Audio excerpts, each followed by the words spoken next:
everybody. What is going on? Good to be back for another stream.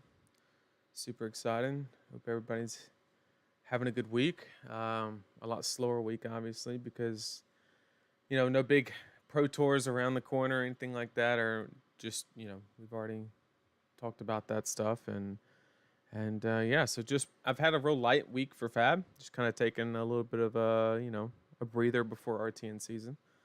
Before I crank it up this weekend and start the mean testing for RTN, which I mean we kind of already know what's happening, but just trying to flesh out some answers, if you will, about what I'm trying to accomplish.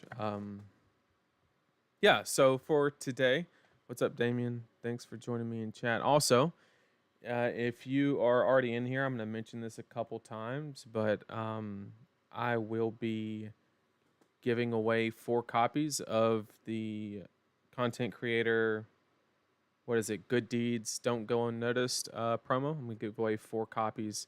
We're going to do it probably about 30 to 45 minutes into the stream, give everybody a chance to get in. I'm going to ask some questions. First person to answer it in chat gets the promo, is the idea. So we're going to do that. Like I said, we will do it in about 30, 45 minutes, give or take, maybe an hour tops, is how long we'll wait. And then we'll give those away. Always happy to give back. I think it's a great program from LSS to give out content creator kits, so that way we can, of course, do our best to distribute that to the people who support us by watching our content and, subscribe on Patreon and things like that. Huge shout out to fabtcg. If you haven't, I'm gonna go ahead and show you guys real quick. Just real quick. If you guys haven't seen this is fabric.gg. And if you haven't seen their Living Legend tracker, it's the best way. Don't go digging through the website, having to go through rules and policies, legality cards, all those windows. Just go to fabric.gg and look at it. They even break it down to points they have, and like the green is like the most recent point accusation for the hero. So this is obviously the Pro Tour. This is the calling for Dash from recent activity. And it stays super up to date. I think they updated it within like a couple of days from the event. So great resource for this. They also have a good staples section. If you're a newer player and you're wondering like what cards to invest in, what maybe not to invest in, this is a good list. Everything on here is worth picking up. Absolutely. So, all right. So what we are going to do, or what the plan for today is, I'm going to go over how you should approach RTN season. As far as like what deck to bring, what your thought process should be, strategies because RTNs are on a whole different like level than like a big event like a calling or a pro tour. Not saying that it's harder or easier or whatever. It's obviously going to be easier than a pro tour, but like the decisions for what you bring and why you bring it should not be the same. It just shouldn't, because you have pre-existing knowledge, right? Like every time I go to an RTN, I think the RTNs around where I live they average like 30 people, right? And I would say every time I go to an RTN, I might see like 1 or 2 new people, right? So you kind of know everybody if you've been doing this for a while. Maybe you're new and you don't have the same advantages, but like maybe you know the people that you're going to be playing against and have to, compete against, and what their tendencies are. Just like everybody's assuming I'm going to bring Rune Blade, and people are probably planning for that, and that's okay. Like there's nothing wrong with that. When you play Runeblade for 2 years almost, then it's safe to assume it, right? Not saying that I am, but just that's the kind of information that you're working with. So yeah, we're gonna go over RTN, kind of meta analysis, thought process, things like that, and then we're gonna go over, or then we're gonna play some games. What we will do is we'll probably the RTN section will probably take about 20 minutes, maybe 30, and then we will hop into probably one game, and then we'll do the giveaway for the 4 promos after the first game is kind of what I'm leaning for. It depends on how long the RTN thing takes. If it takes longer, we might do it right after. So, yeah, that's the plan for today. So how's everybody doing in chat? We got Damien. What's up, man? Thanks for being here. Honestly happy that Icelander's fallen off a bit, so she didn't get LL points at PT. Yeah, I mean, if you're a fan of playing her, absolutely. You lost her in Blitz, maybe that was your thing. That happens. I've had to pivot due to like severe bans / LL twice. Chain and Combo Viscerai. I've had to pivot off of. So, yeah, Austin said RTN Meta Analysis beat Lexi. That's it. And that's going to be a large part of it. But I think there's better ways to look at it than just a blanket statement like that. Although there is a lot of truth to that statement. Absolutely.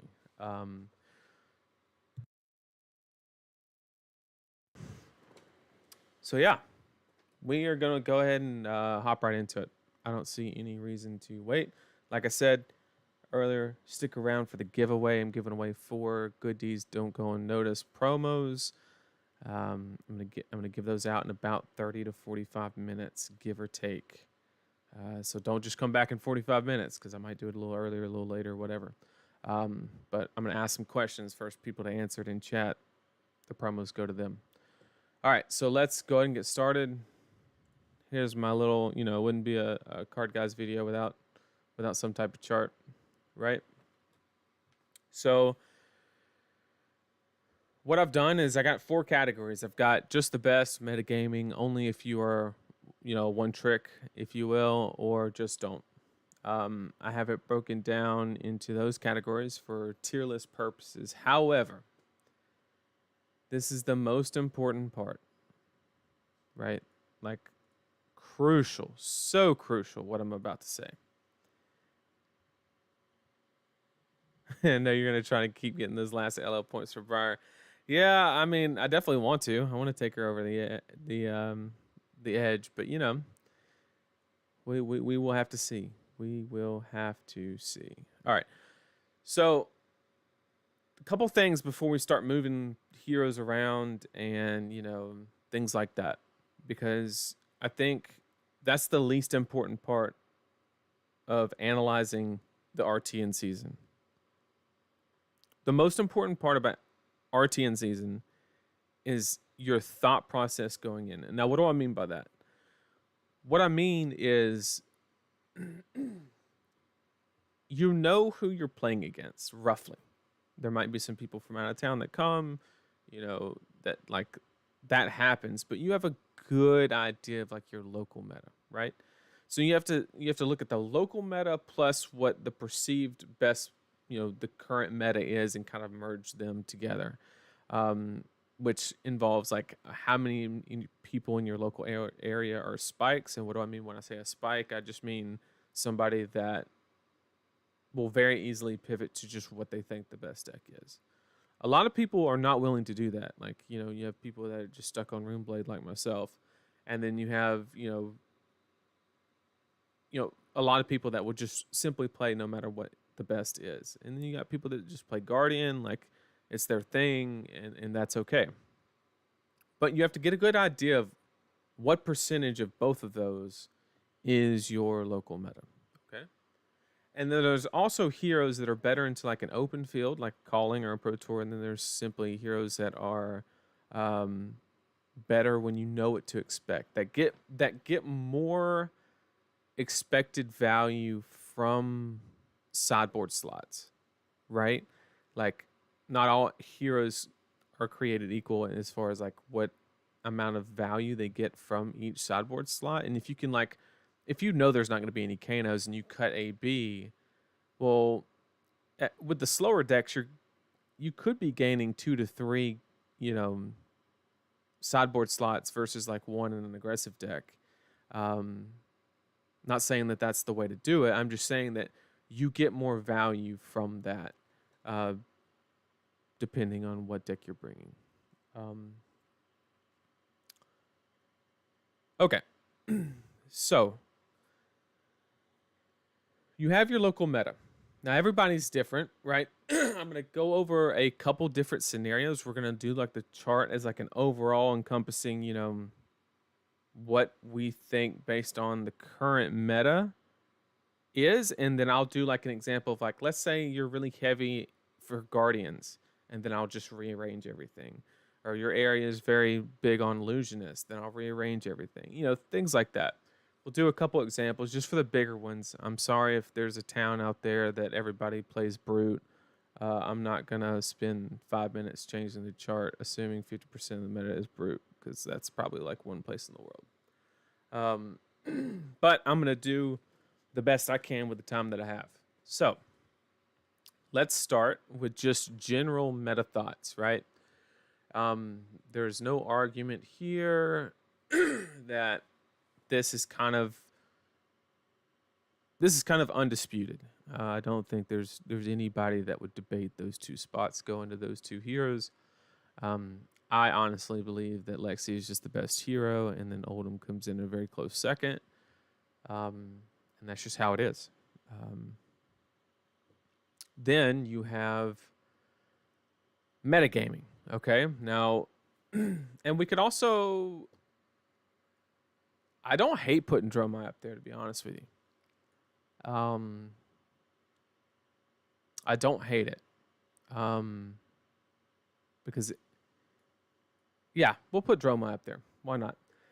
Why not? And then, so now we're going to say, okay, well, what can you bring that kind of targets these? That would be referred to as metagaming, right? Well, you can bring, of course, Briar that's good into like, you know, Dromai and Oldhim, but kind of lackluster into Lexi. That would be an option. I would say that Azalea is a good option, right? If you just really want to hammer down on the Lexis, Azalea is actually a decent option to do that. And then you have, just because Briar's good into 2 versus 1, I'll do it in that order. Not so much Bravo. I was thinking Dash, but it's kind of like, what are you trying to metagame? You're kind of bad into Dromai, and you're kind of bad into Lexi. You're just targeting Oldhim. So maybe we'll put it at the bottom of metagaming. And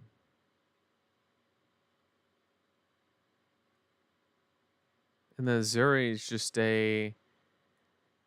You could say Azuri is metagaming, but like you're good into Lexi, but you're not even like that good. And then you just lose to these two. So I know somebody made top 16 or whatever at the Pro Tour, but I just don't think. I don't think the. I'd be very curious what their draft record was. Is all I'm saying. Yeah, and then so we'll put it that way. And then I would say only if you're a one trick, I would go.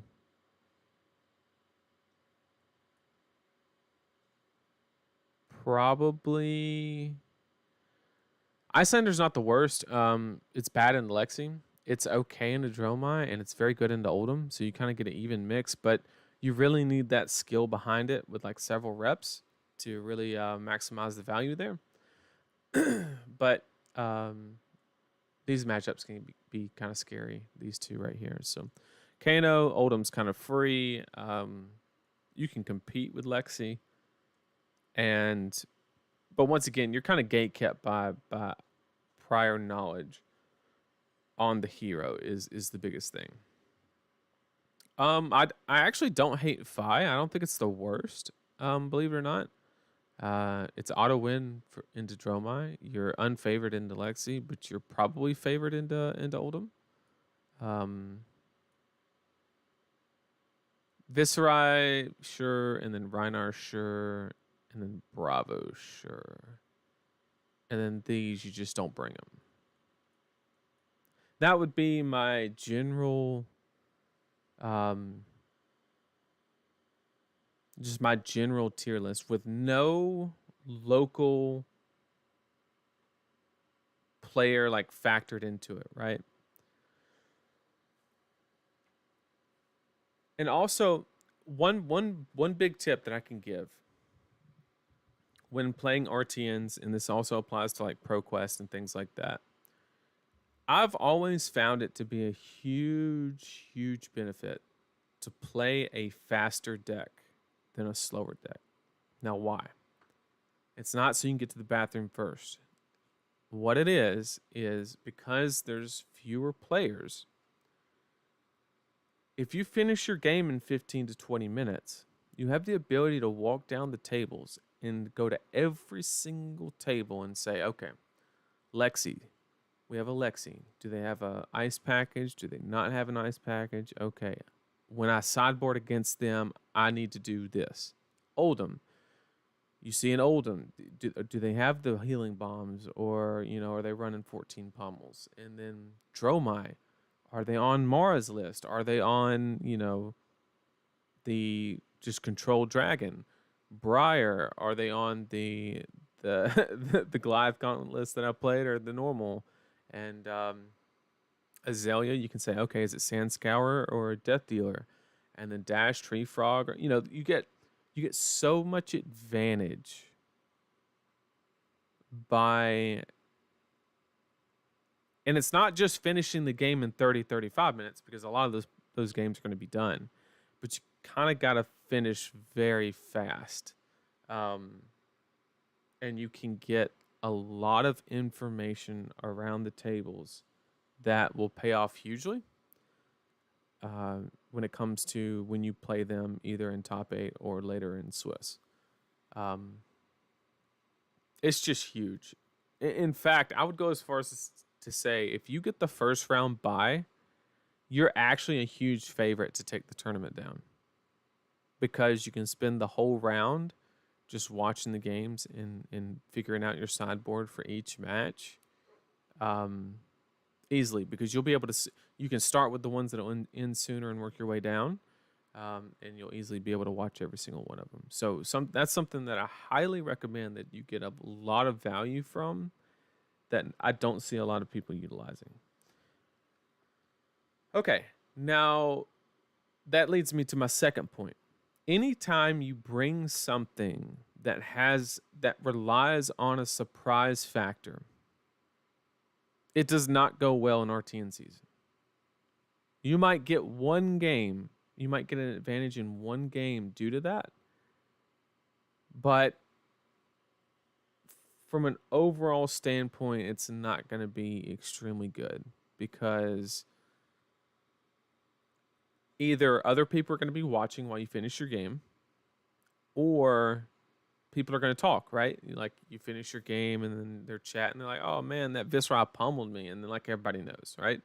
Like, anytime you're doing something off the wall, it only lasts 2 to 3 rounds in an RTN. And it will give you a extreme disadvantage in top 8. The next point is you have to ask yourself, what is your goal for the RTN? Is your goal to make it to the top 4 just to secure the invite, or are you trying to take down the whole thing? Because I think what you pick is different in those situations. I think if you're trying to take the whole thing down, I think you're rewarded more by metagaming than you are just playing the best deck. If you're just trying to get an invite, just playing the best deck is probably the best way to do it.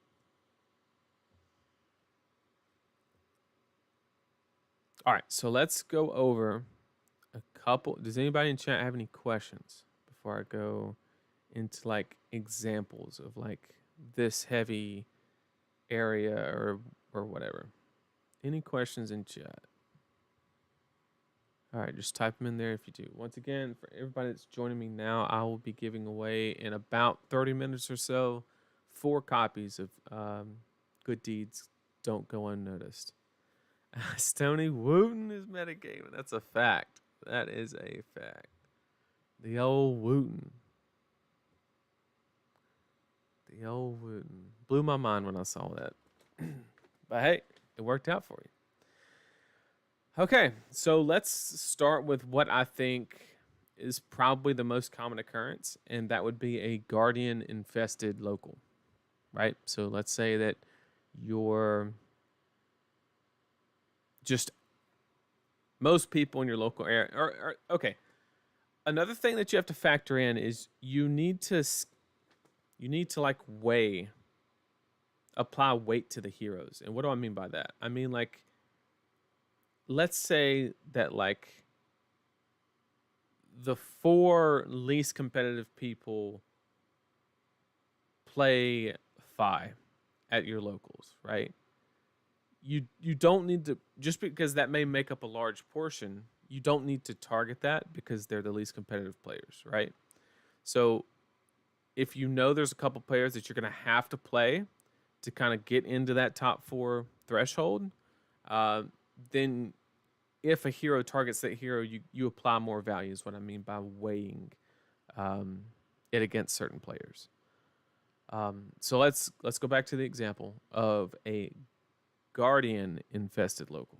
Okay, so either the very best players in the area are guardian, or there's just a lot of them. Okay, well, you have to ask yourself in the guardian mirror match, do you have a skill advantage over them? Okay, and if not, Oldham becomes a way worse pick, right? Now, if you have a strict skill advantage over the other Guardian players, then it is easily the best deck to play. It's not even close. So that's something that you have to be honest with yourself and ask, and you can make a decision based off of that. Because I would say that the Guardian Mirror is probably the easiest match to eke out an advantage based off of skill than any other match in the game. I really believe that. Lexi's a good pick because it's strong into Guardian, opposed to popular. We used to think that wasn't the case, but I think Pro Tour we kind of figured out that that's Lexi's favorite in that matchup. And then Dromite. I think you would have to be on the control Dromite to gain that advantage over the Guardians. But once again, you're just gonna have to be a really good. You're just gonna have to be a really good Dromite player to even beat the Guardians on the control plan. And then Briar takes a huge shot up because she's very good in the Guardians. And then Azalea would take a shot down. She's very bad. And then Dash is okay. I mean, some people, it's one of those like 90-90 matchups, depending on who you ask. And then Azuri goes down. And then Fi would go up a little bit, and then Icelander would go up, and so would Kano. This would kind of be my Guardian tier list, if you will, of what I would bring if I knew that there were a lot of Guardians in the area. Might make my way to Alabama. Well, I'm coming to Tennessee for one of them. I think it's Broader Than Games, whatever that one is. I'll be there. So I'm assuming that's your neck of the woods, so I might see you there. So yeah, we'll reset, and we will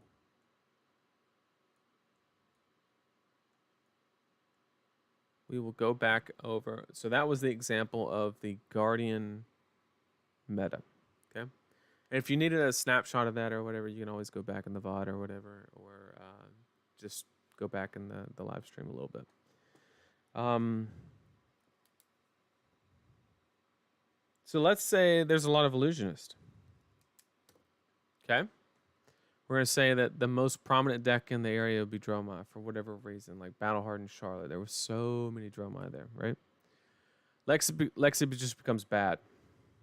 Lexi becomes very bad. Briar gets an uptick. Guardian, if you're really good, does. Dash becomes worse. Azalea becomes worse. Phi goes up. Katsu goes up. This goes up. This would be my situation if you had a heavily illusionist local meta. This is along the lines of what I would bring. Okay.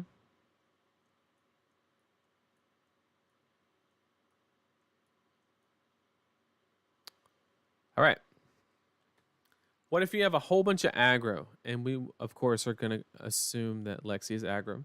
So when I say aggro, I mean, you have a lot of Lexi, Briar, Five, Viscerai, that kind of meta. Then Odom's value is going to go up a little bit. Well, actually, it will not, because I don't think he's particularly good into Viscerai anymore. Not good into Five. So actually, Odom's stock goes down. Dromai stock goes down. Azalea goes up. And then Icelander probably goes up. She does suffer from Lexi, but it becomes a lot better at shutting the other heroes down. And then Azalea actually upticks a little bit too. So this would be my tier list if I had a lot of. Oh, you're right, Austin. You're right, Austin. Reinhardt definitely should have went into metagaming for the illusionist. Thanks for catching that. That is 100% fact. Yeah. So if I was in a heavy aggro meta at an Rtn, this is something. This would be like my tier list kind of thing. You can even put Viscerai a little higher, something along those lines. But okay. So that was an example of a heavy aggro meta. So let's go ahead and fix this back to normal. Okay. There we go. Okay, so we did aggro, which encompasses Lexi. We did Oldham and Dromai. Or we did Guardians, we did Illusionist. I don't think there's like a subcategory that's like bigger. Let's say that you think that almost everybody's going to be on Lexi for your Rtn. Let's use that as an example as well, because that changes a little bit than from just strictly like broad aggro. Azalea becomes literally one of the best decks, and Dromai. If you, this is not an aggro list. This is if you think 50% of the field will be Lexi, this is what I would bring. Briar takes a hit down. Dash takes a hit down. Oldham takes a hit down. These go up. You can always fight in the mirror. That's pretty safe. Katsu goes up. And Azuri goes up. Other than that, that's about it. This would be a good example if you just think a whole bunch of people are going to jam Lexi. Now we can't go into like, oh, are they ice? Are they stuff like that? And actually, I think I could be wrong on this, but I'm 90% sure that the more ice you go, the more you have an advantage in the mirror, but you kind of give up some points against the Guardians. That's kind of been my general synopsis of Lexi. Okay, so we've kind of went over just in general multiple different types. We went over Guardian, aggro, illusionist, heavy. I can't think of any other just like broad meta categories that would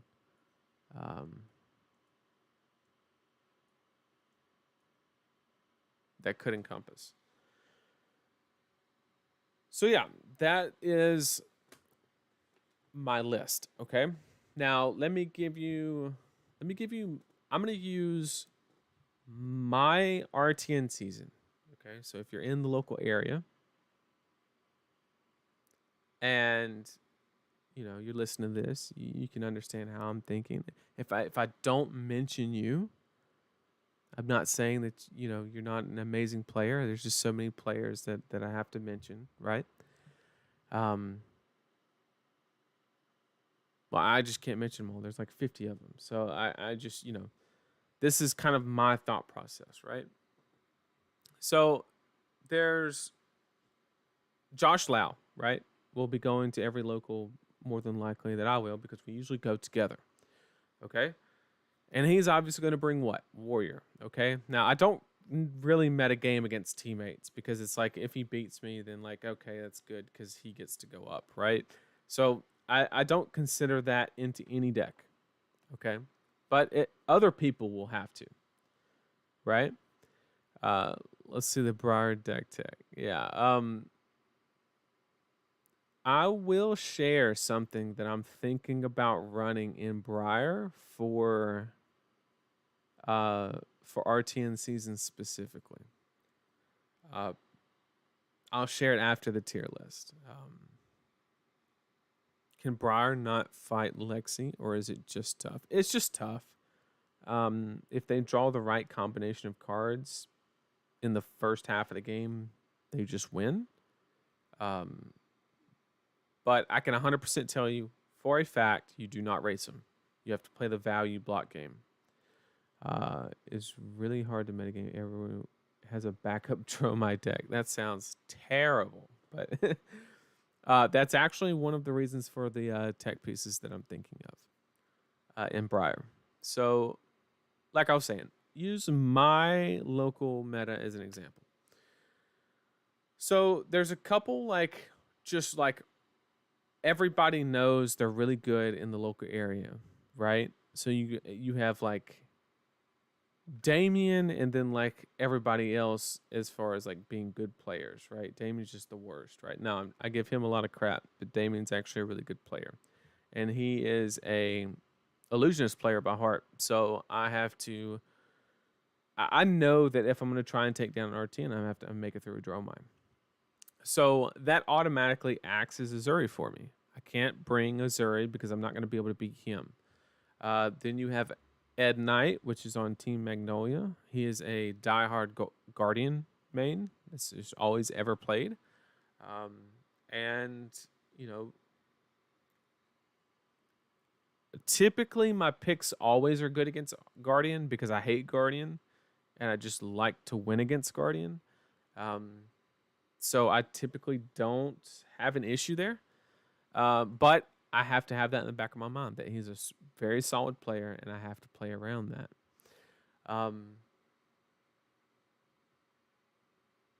Then you got, some of my, like the real local guys like Alex Slotnick, he's always on like Ice Lexi, which has always been a pain in my butt. He always gets me. Sometimes I get a little lucky, but it's just a real tough matchup for the decks that I typically play. And I'm not so sure about the Tennessee area. I haven't been up there since Pro Tour Season 1.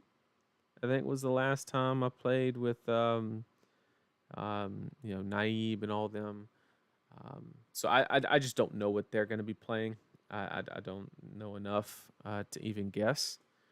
And then some of the Georgia guys, if they come over, you got people like Andrew that loves his Bravo, and you got Randall at top 8 at the calling, and he plays Oldham or Reinar 90% of the time. And then Justin Evans plays Oldham a lot, and then there's just a lot of players that I take a mental note of and say, okay, I need to at least have a shot into it. I don't want to give up any of those, or else, why am I trying to go? Because ultimately, my goal is,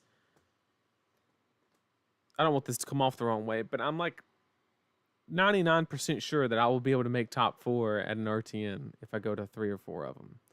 So I don't go in with the goal, and it's not like, I'm not trying to be big headed or anything, but just like, you know, I'm fairly confident that I'll get top four. So therefore, my goal is to take it down, because I know that I'll at least get into top four on one of those. So therefore, I pick my decks accordingly, because I need to play a deck that has game into everything. It can have bad matchups because that's every deck except for Lexi probably. Well, I guess Azalea is a bad matchup, but yeah.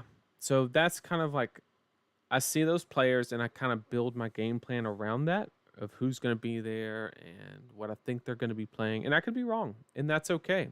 And I've always been a fan of bringing two decks in the backpack. Like he mentioned, everybody has a backup Dromai deck at his area, and like that's a very valid, strategy, because let's face it, everybody's walked into an RTN, and what are half the people doing? They're sitting down writing deck lists, right? And you can sit there and like just look at it and say, oh man, there's like 3 Dromais writing deck lists. It's like not hidden information. It's like if they're gonna sit at the table and write it, then it's like it's public information. So if I had a deck that was in my bag that was really good against Dromai, then it gets extra points, and I might actually register it. I am a fan of bringing 2 decks, just because you don't know. Like I could say Ed's a Guardian main, and he just might play Lexi because he thinks it's the best deck. Good on him. It'll never happen, but there's a shot. Yeah. So that is how I approach RTNs. That is the main way that I approach them. Is I try to take a look at the best believe bringing 60 pop per Reiner just in case. Yeah, that's a fact. Yeah, so that's how I analyze the RTNs. I take the overall meta perception and then the local area and kind of merge them while giving weight to the top players in the area, the people that are constantly taking events down and stuff like that.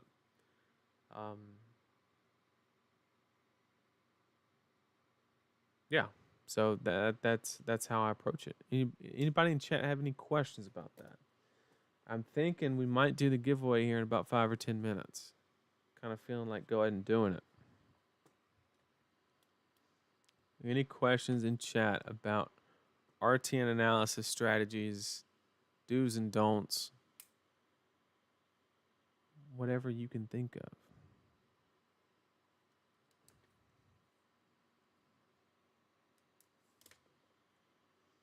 If there's no questions, I'm gonna have to give away some stuff. Now nobody's gonna ask anything because they're like, let's just do the giveaway.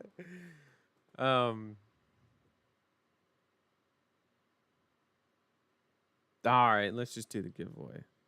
So if you're here, you're here. Okay, so good on you for being here. Just glad to be able to do something, kind of give back. So what we're about to do, what's the most out of the blue loss you've ever taken at a ProQuest RTN? Any good notable stories? Yeah, like I was mentioning, I like to give Damien crap that he's kind of bad, but he beat me one time. And I kid you not, I drew a hand. It's actually kind of funny because anytime me and Damien sit down, it's like, it's basically we're just talking mad crap the whole game, like to the point to where people beside us are like looking at us, wondering if we're okay, but we're just talking like mad shit. And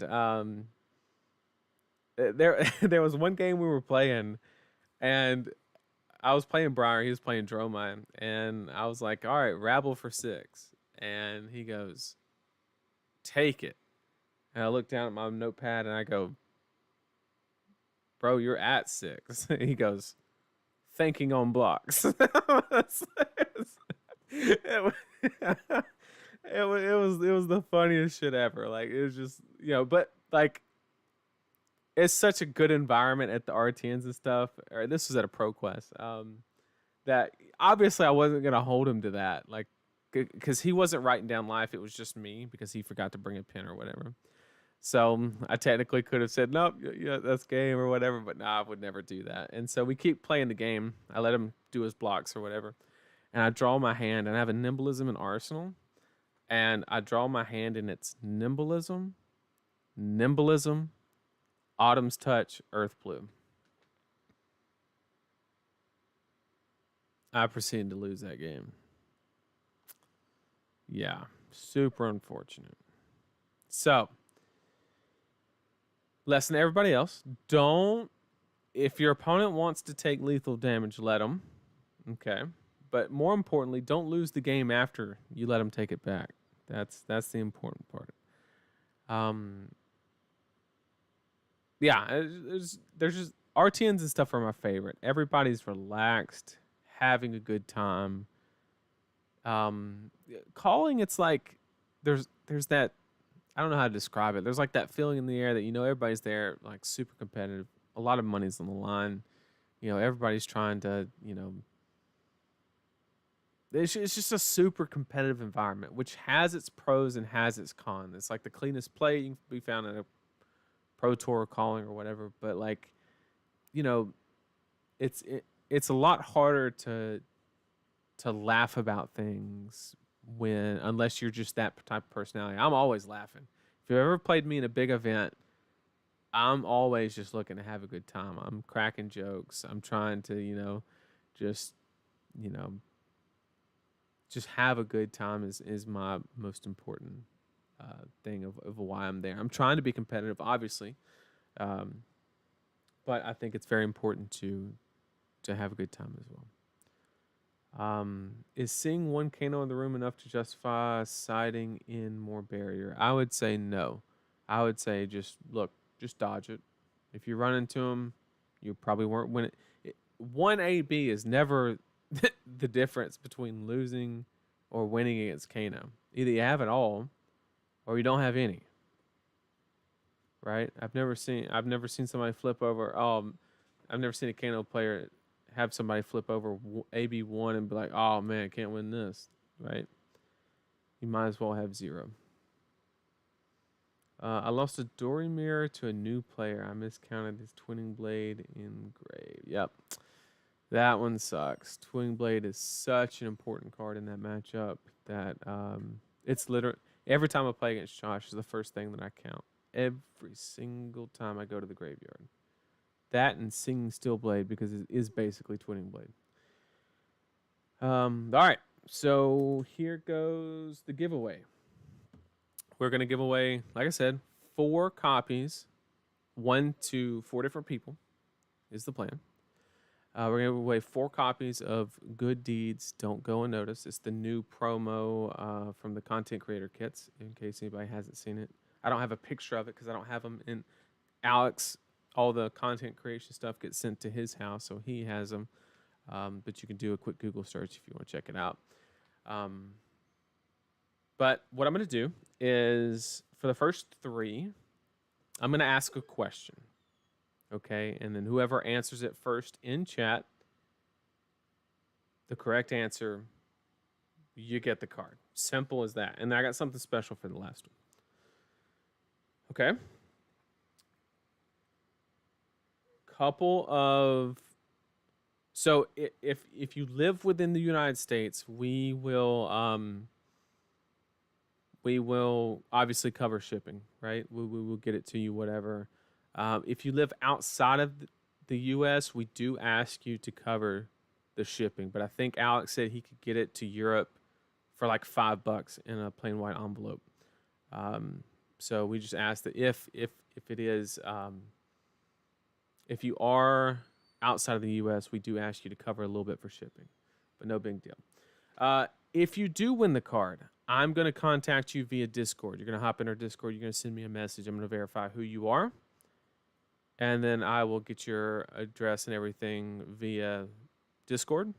So 2 things. You need to, 1, be in our Discord already.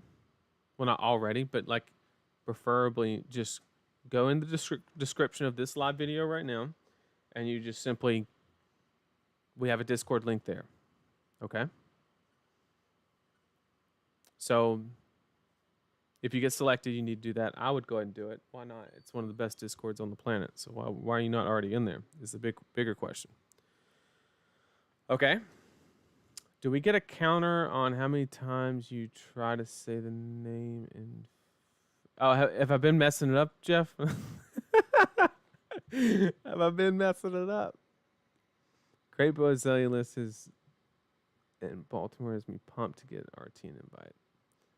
But I'm not good enough to expect good results. Yeah, I think it's cool, and I think it caught a lot of people off guard. But I think once you play against it a couple times, I don't think it's better than the real Azalea. But I could be wrong. I could be wrong. Also, the standard giveaway stuff. If you win one, you can't win any more. That kind of thing. Okay. All right, Jeff. Isn't it? Good deeds don't go unnoticed. Is that it, Jeff? Good deeds. I don't know. Whatever that card is. Whatever that card is. All right. So I went over everything. Shipping, if you're in the U.S., we got you. If not, we just ask you to cover a tad bit of it. And then... yeah, we'll get that to you. Or if you want to like meet at Nats or Worlds or whatever, we can figure something out. Whatever you guys want to do. Once again, we're giving out 4 copies. The first 3 will be I will ask a question. First person to answer it in the chat. You have to answer it in the chat. They'll get the card. Okay. So, this is the first question for the first copy. Okay. First question. What card in Flesh and Blood has the longest flavor text? What card in Flesh and Blood has the longest flavor text out of all cards? First one in chat.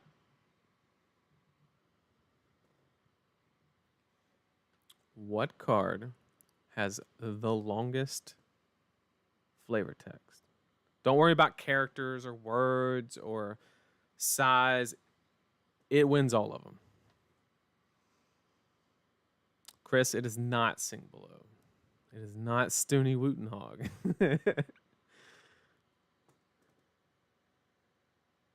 No, it's not the Bellows. It's not that all you got. Nope. The longest flavor text, okay? I do not mean like Spectra has like a huge paragraph following it of what, you know, I'm not talking about any of that. That doesn't count. I'm talking strictly flavor story text. Wounding Blow, that is false. It's not the Wizard Negate card. I think that's called Aetherize, but it's not that one. It's not Backstab. And if nobody gets it in like 30, 60 seconds, I'll start giving hints to get us closer. It's not Max Velocity. It's not Arctic Incarceration, although I feel like oh, I hate that card. It's not Raging Onslaught.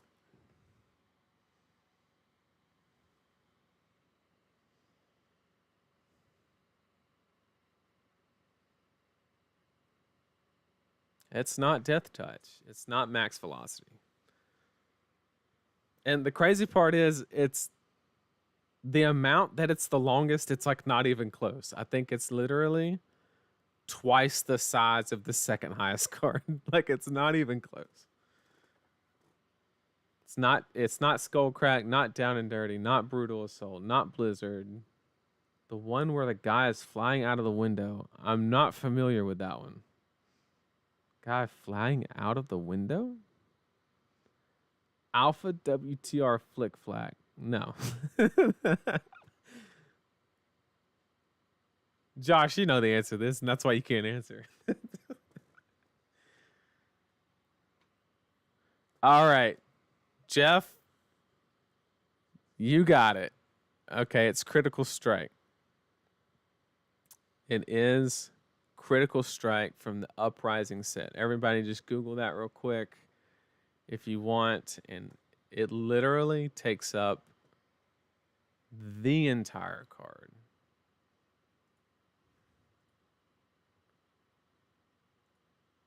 I will show everybody.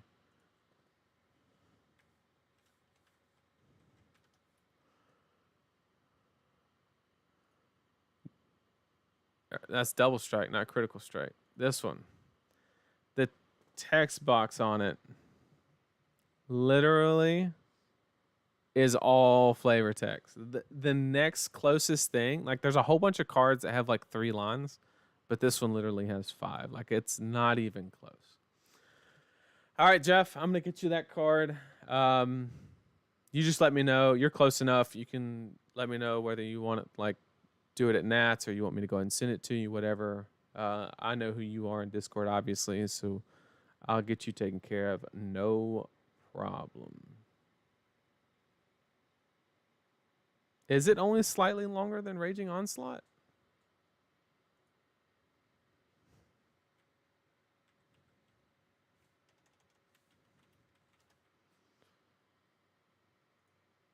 Oh, it is. By what? Half card length? That's crazy. Yes. Critical Strike is a bingo-less bingo, is what it is.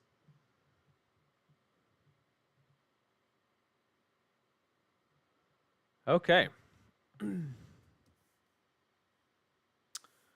So that's the first one. Now we're going to give out the second one. Okay. We're going to do them all back to back.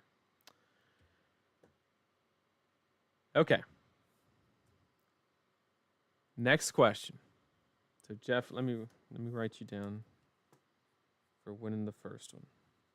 Okay. Second one. Second question, sorry. What card was the TheCardGuyz first fab spoiler card? What was our first spoiler card that we ever revealed? That is the question for the second card. What was our first spoiler card? It was not Peace of Mind. I think Team Covenant was the one that spoiled Peace of Mind.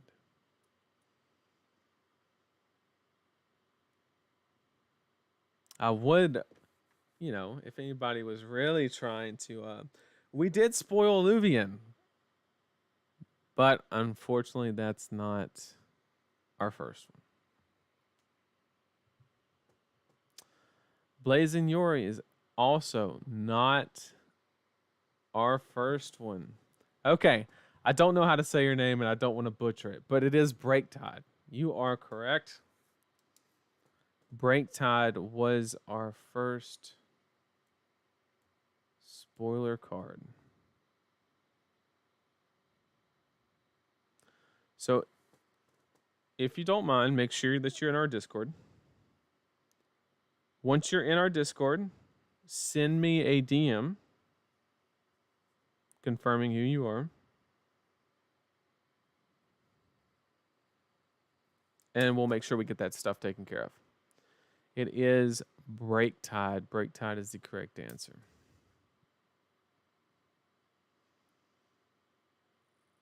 All right, so that's 2 copies. Let's go ahead and jump straight into the third one. Jump straight into the third copy. Okay.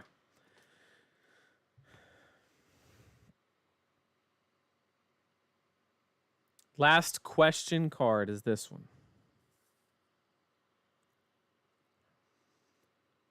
Other than Rune Blades, in a classic constructed rated event, so that's ProQuest, Rtn, or higher. He said Briar real quick. Okay. started with other than Runeblade. What CC decks have I registered in rated events? There are 2. You have to get both. We did not get a Monarch spoiler card that I'm aware of.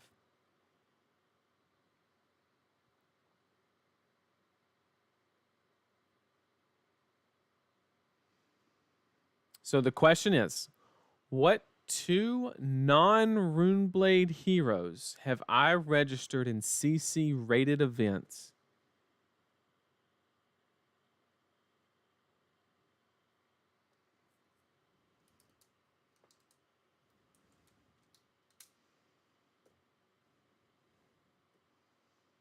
I have never registered Starvo in a rated event, and I'm damn proud of it.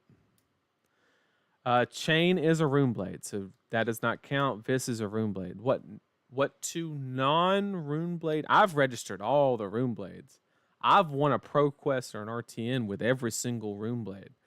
That's a fact. But what 2 heroes have I registered in a CC rated event?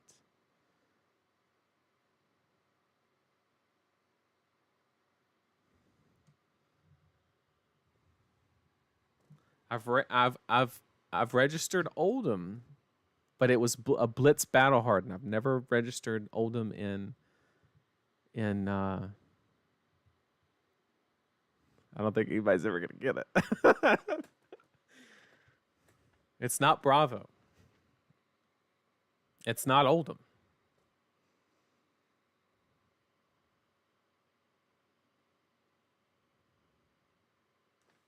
It's not Starvo.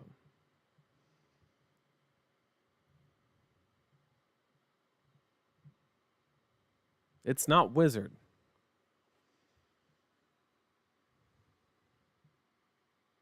It's not Mechanologist. I'm going to keep going down the line, giving hints until people get it right. You got to get both. It's not Illusionist. It's not Ninja. Data doll, I love it. It is not Ninja. It is not Guardian. It is not Ranger.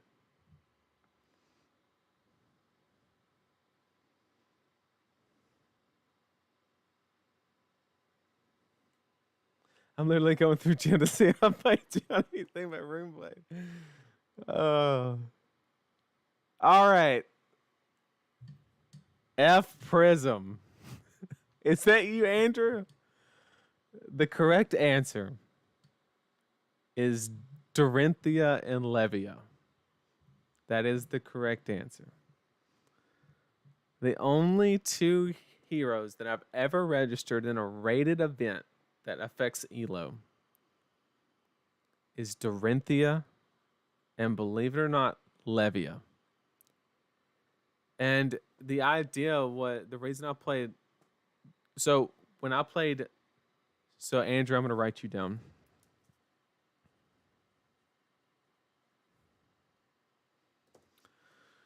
So let me explain the Levia. So Dory was my first CC hero. Okay, I played 1 rated RTN. Okay. It's where I met Josh. We played an RTN in Tennessee, and it's where we first met. We met in the finals for the RTN. We were both on Dory, and he destroyed me twice in that tournament, actually. We played in Swiss and in the finals. He took them both down. So I told myself, well, maybe Dory's not a good idea, you know? And that's when I started on Chain and started playing that. And so then comes the first Pro Quest season, or the one where Starvo was running rampant. That might have been the first. No, it was the first. The first season, maybe the second. The one where Combo Vis was still a thing. So I'd already won a pro quest with combo Viscerize. So I was like, you know what? I just want to kind of do something a little different. And Carol, the LSS dev, put out an article about some like pommel Levia that like super controlling mid-rangey Levia that basically only does Blood Debt the second cycle. And I literally like read the hero and then played the deck. It was somebody else's deck. I didn't even know what the Levia hero ability did, and I played it in a pro quest and went like 3-3, I think. But it was fun. Yeah, it was good stuff. Two of the games I only lost because I rolled a 1 on scabs at the wrong time. And I only rolled scabs 3 times the whole day, and 2 of them were 1s. But that's what we live by, right? Ethan would be proud though that I've registered Levia in a CC event. So for the last one, what I am going to do is switch screens real quick. We're going to do something a little bit different. I'm not going to ask a question for this one. I'm going to go to my first stream video. And I already know the first name.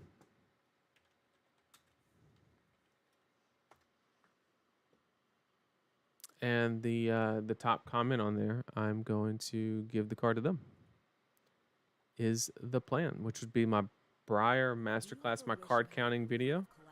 And the top comment there is Brendan.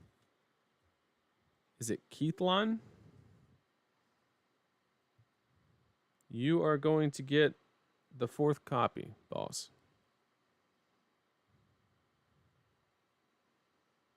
Just as a thank you for supporting it from day one. I really do appreciate it. Not saying that the people that didn't comment didn't support. I just don't know of any other way to simply, find somebody that, supported the first stream in any way or something like that. So that was the easiest way that I could think of to do that. So those are the 4 copies. So once again, if you're not in the Discord already, okay, I got you the one. Okay, got all of them because I know Jeff, I know Andrew. We're just waiting on Brendan to contact me on Discord, and we'll get all that figured out. But I think you come into the streams fairly often, so I'm not too worried about it. So just whenever you see this, whether you're here live with us or not, or you see the VOD, contact me in the Discord, and I will get that card to you. All right, so that is it for the giveaway. Thanks everybody for being a part of it. I know the Levia part probably took everybody for a loop for sure. So now we're just gonna play some games. We're just gonna hang out, play some games, have a good time. I have a couple decks that I'm kind of interested in playing just because I'm in the mood for it, and I'll let you guys pick. I'll either play Briar, Lexi, or Axis Dorinthea. Y'all let me know in the chat which one you want me to play tonight, and I will make it happen.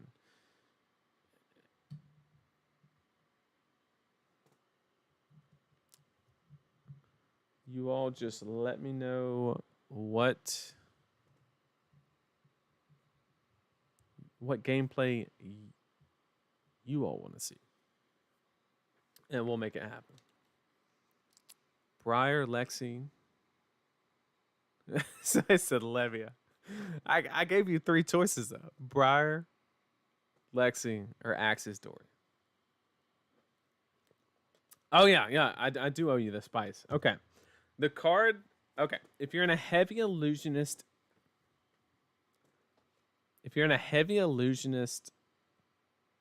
local, and you're thinking about playing Briar,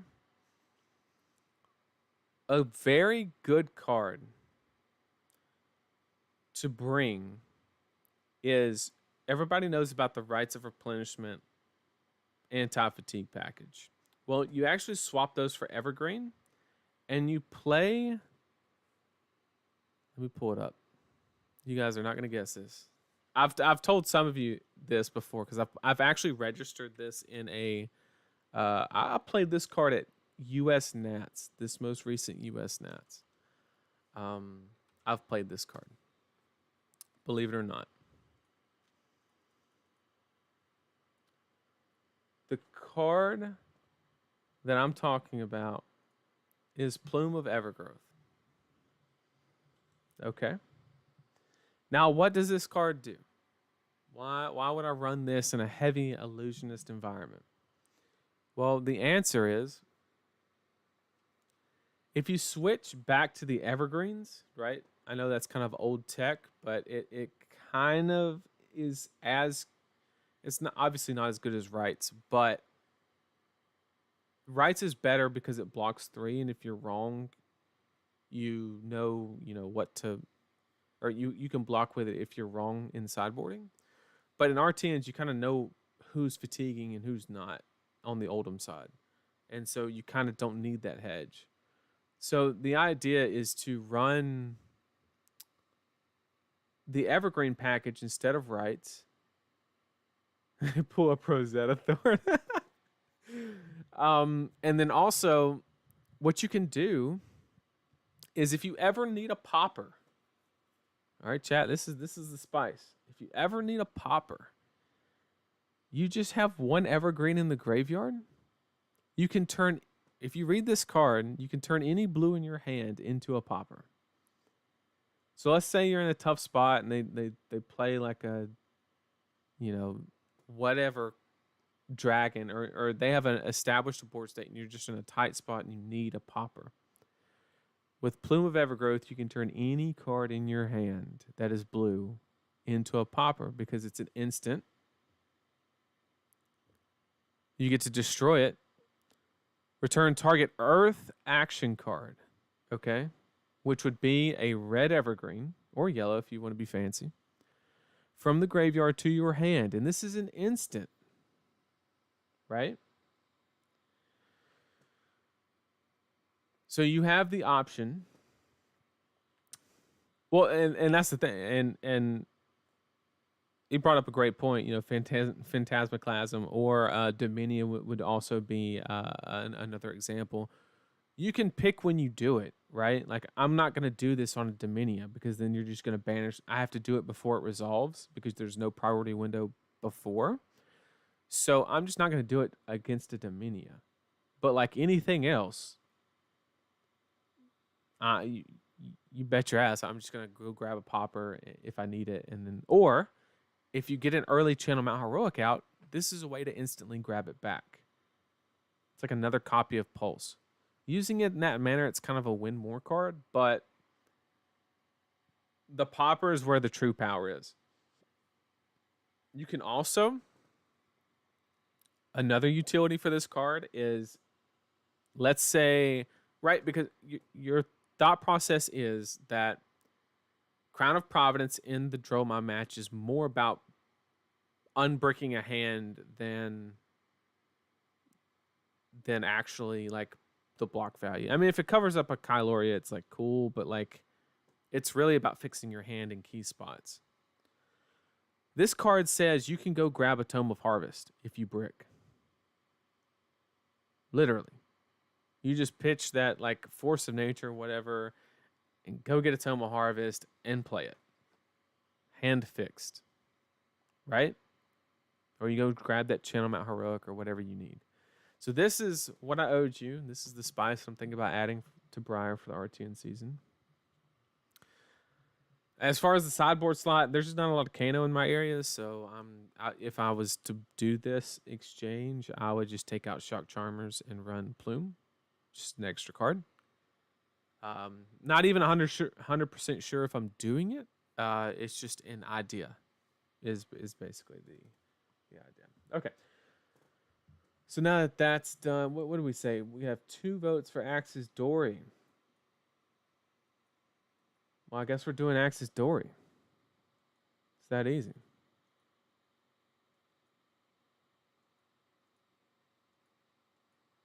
Talshar Lexi, you didn't say what build. Story.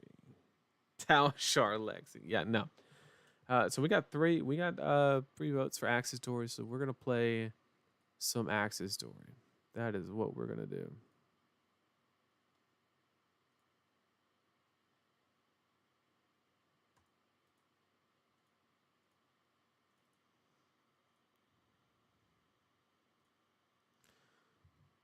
Axis Dory. All right, we got a Levia straight out the gate.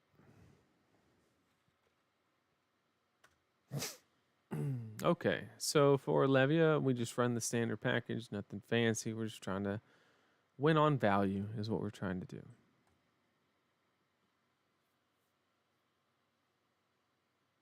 Okay.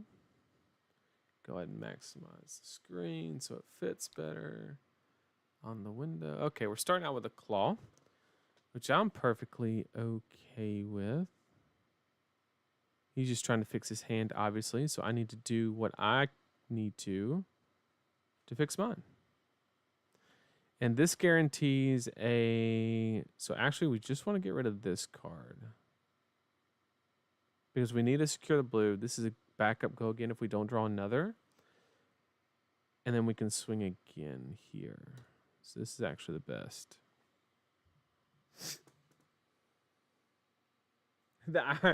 That's hilarious. The irony of this matchup after that story. Yes, this is the two heroes that I've played in rated CC events that are not Runeblade. These are the two. We really want to see a red Blade Runner here or a Spoils of War or something like that. Off the top is really what we want to see.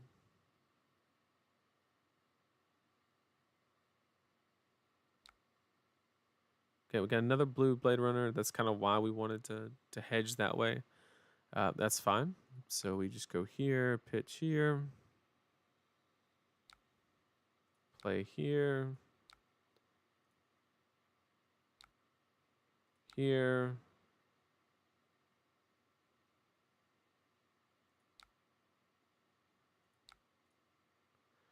And then that'll be 8, and then it'll be another 3 here.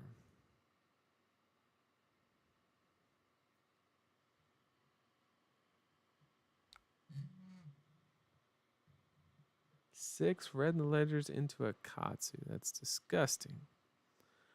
So we got 13 damage. If we had a counter on boots, it would be worth 14 on 4. It's a pretty good rate. And that's while playing a blue. If that was a red, it'd be even better. This hand sucks. So what we're going to do is we're going to block 9.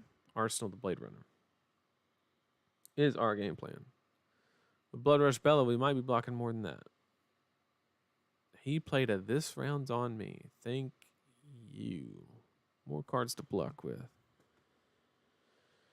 He got the die roll. He's hitting everything. Let's see it. E-Strike, draw a card. Why not? Let's block a card.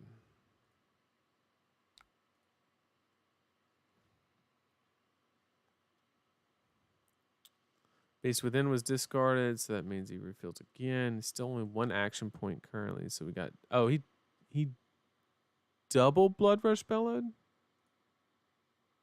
Oh, shit, I missed that. Oh, man. This is rough. How you gonna double out of nowhere, bro?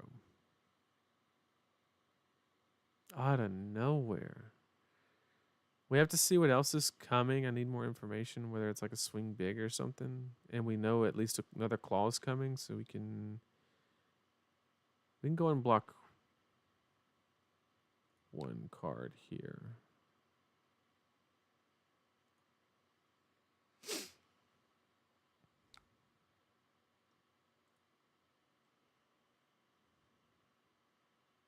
Yep, this is the swing big we were looking for. And we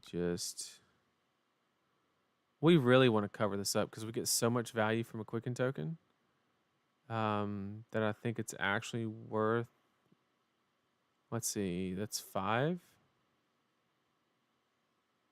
So that means we have to go here and then here. get this quicken token. And then we're just going to pass because we're under. This round's on me anyway, and we have no hand, so not like we've got a choice. Okay, and with quicken token, so this is a great play right here. So what we can do, we obviously want to turn this off, but there's actually a good shot that he has a pommel here. I know a lot of the Levias are on the pommel train because they kind of have to be. But also, if he doesn't have anything exciting, this could be just the best play. So what we're going to do is we're going to block here and here. And if he doesn't have pommel, we get to like really punish here.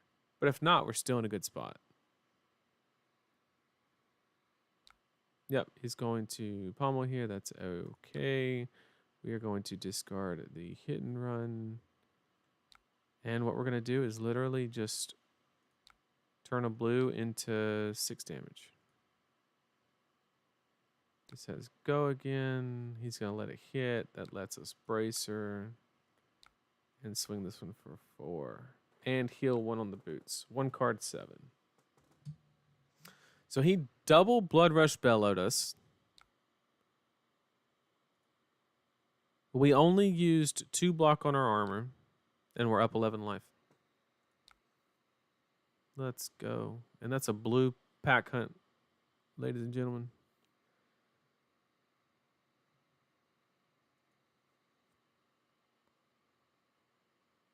Sure.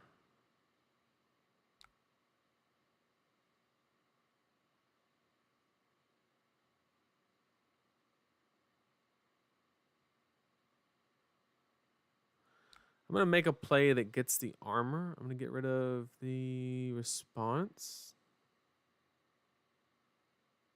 I actually should have blocked with boots there. That was my mistake, but that's a-okay. Because this goes to 5-7. He jams the armor here. Like, I know that that's going to happen. So maybe we actually hold back the spill blood to make it look like we have some type of, reaction or something.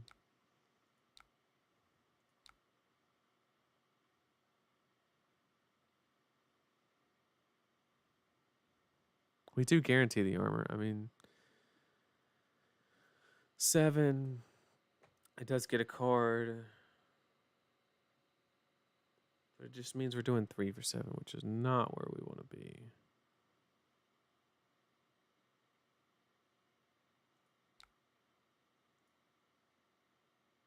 I'm going to hold the spill blood instead of playing it.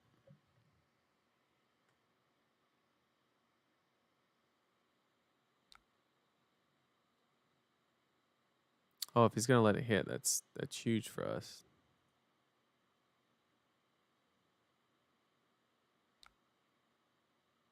Sure, I'll take that. Then we'll go just here. Why not? That was a 2-card 8. We take it. Could have cashed in the tunic counter, but I'm arsenaling a spill blood, so I might need the tunic counter for that. And we'll just pass turn here. This hand is gas. Not as much anymore.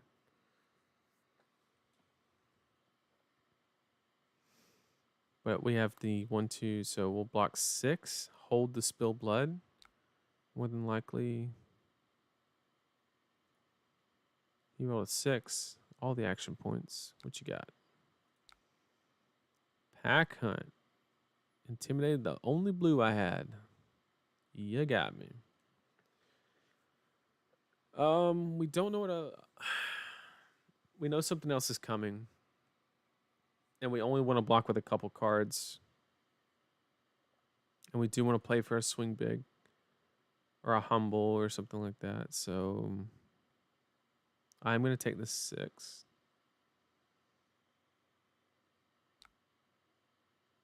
That's actually like very well disguised. I'll give him that. But not that bad.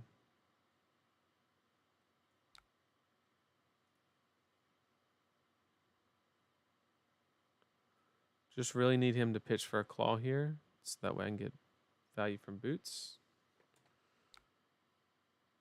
That's kind of unfortunate. I really thought something else was coming though. So yeah, we're just going to go spoils into spill blood and go swinging.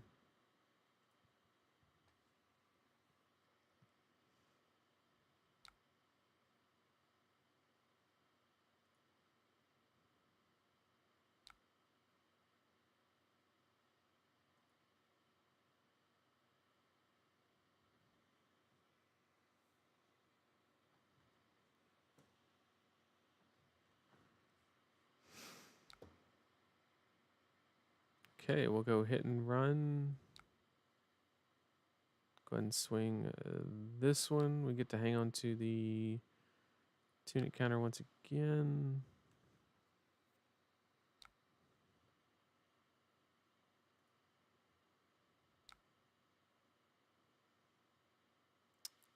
This does threaten 4, but we get another card. Well, we don't because of this, and we have a. We're down a lot of hit and runs though, which is kind of what I need the tunic counter for. I want a bracers here, but I think it's unnecessary, so I think we're just gonna send 4.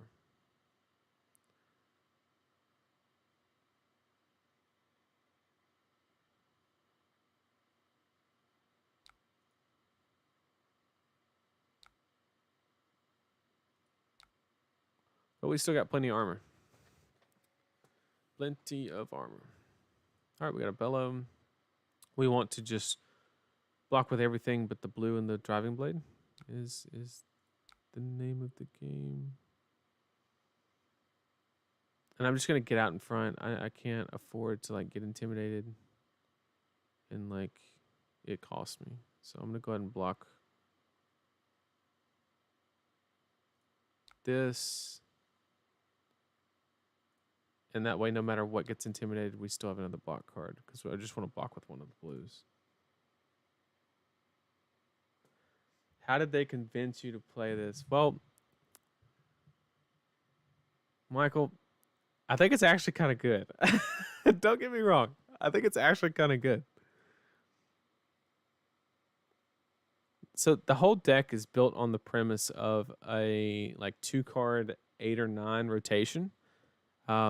The math behind it is a blue pitch, and then you hatchet, play Blade Runner or Spoils or whatever that is, which will be a value of 2 or 3.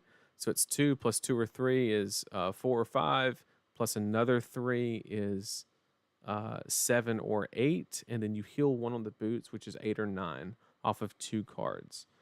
So it's either Wounded Bull level or slightly above, and you get to utilize these for the breakpoints on Lexi. So it's actually, I think it's actually pretty decent.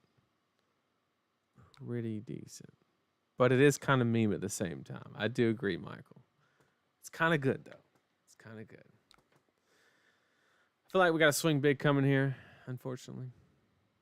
Smash Instinct. Okay, we are out of pummel range here, which is okay. We planned for the Intimidate all too well. We do have to stay out of reckless range, so we do have to. He's pitched 2, if I'm not mistaken.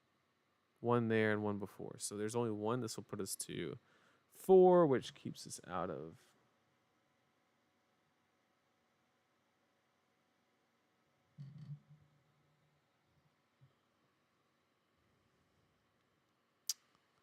I think it's. Yeah, I think we have to.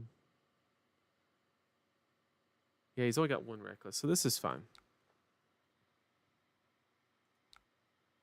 We do not sink. He doesn't have an action point. We can't be pummeled. He has 1 piece of armor. Will represent 5. And then another 3 will represent 8. Heal 1. It'll be 9 on 2 cards and a tunic.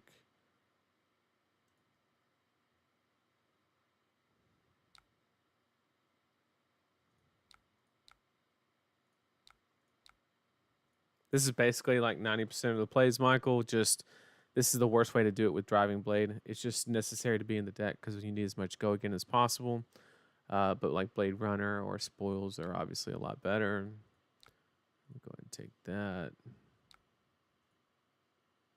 Swing another 3. We heal the 1, so next we can jam 2 armor on the next turn. Whatever he has.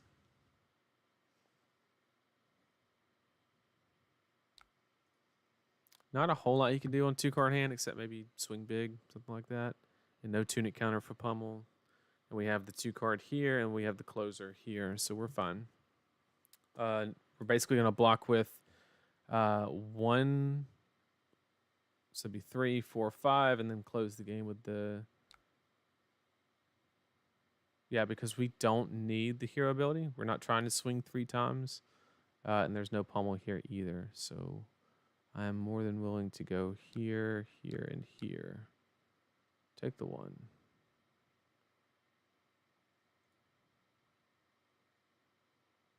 Still out of reckless range, and he's pitched 2, so we don't have to worry about being double. Dory needs the Runeblade Everfist treatment. That's a fact. That is a fact.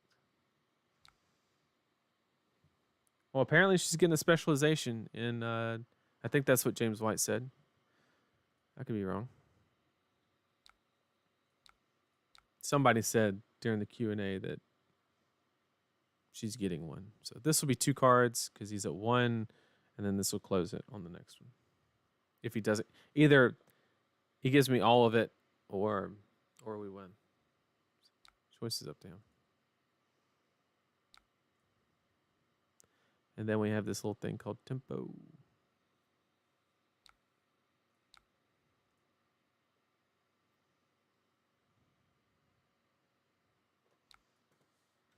GG.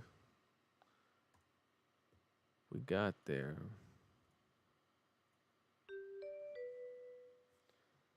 Is Josh low on Dory at the moment? No, not necessarily. I don't think he's like bad on it.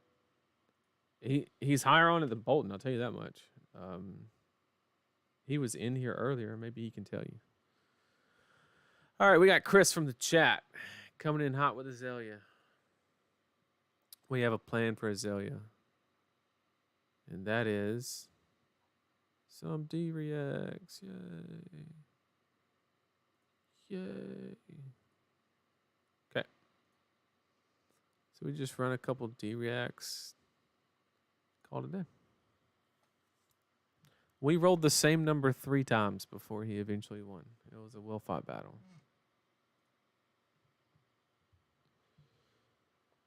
Okay. I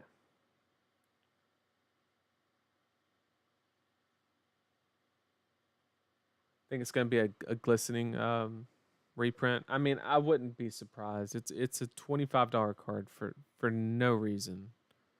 But isn't that kind of dirty to like say, oh yeah, she's getting a specialization in this set? Like, why not just say it's a reprint? That doesn't seem like a very good PR move. I really think that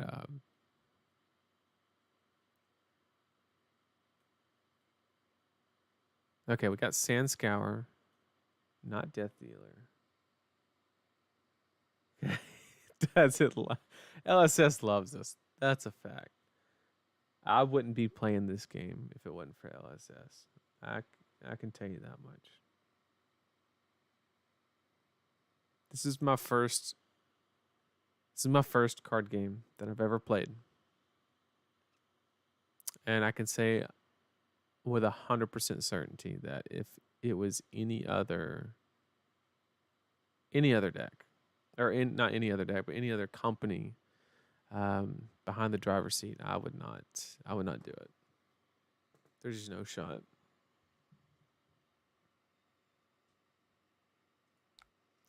I am going to jam the armor here because I literally get the 5 value from I lose the 5 value from the armor, but there's nothing to do about it, but I actually get a whole turn from it. So I'm just going to jam here. There's no reason not to. I don't want to. This is a gas hand, and I don't want to sit on it. And I get refunded on one of the block. They just don't like warrior. Honestly, like, didn't he say somewhere that like Dory was his favorite class or something? Or didn't the character come from like, was like, I don't know, something about it meant a lot to him. Maybe it was like Dory represented his mother or something like that. I don't remember exactly. I just remember hearing something about that.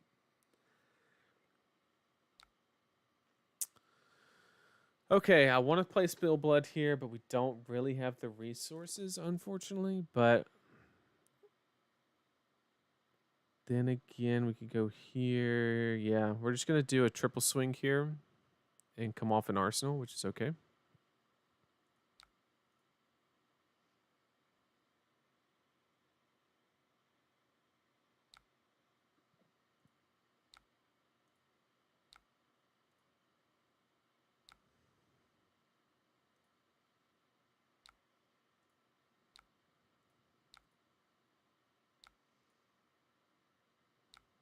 All right, so we did 14 and healed 1, so 15 on 4 cards. We'll take it. And we get to heal 1 on this next turn when we get destroyed.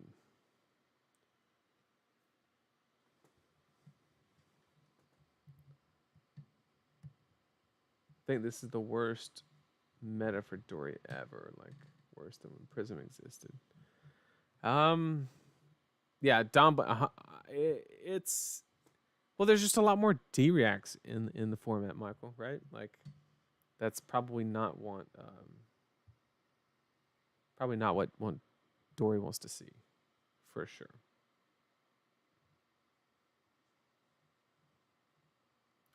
I'm curious how they make another Shattered Runeblade. I'll tell you what. This is just my hot take, but I think that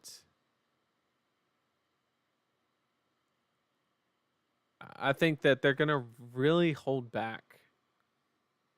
I don't think it's gonna be a strong hero because they're gonna be so cautious about another chain, another card pool like that.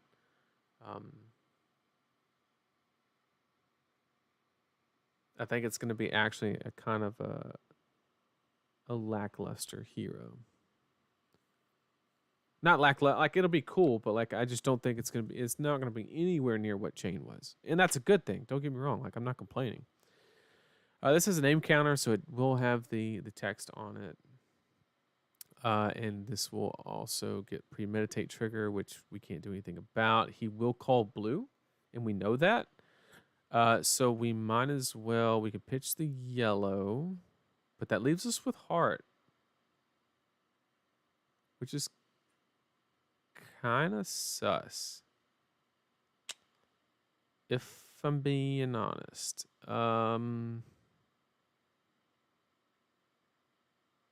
Wow, facing down this card with heart in your hand is the scariest thing I've ever seen. What do you do?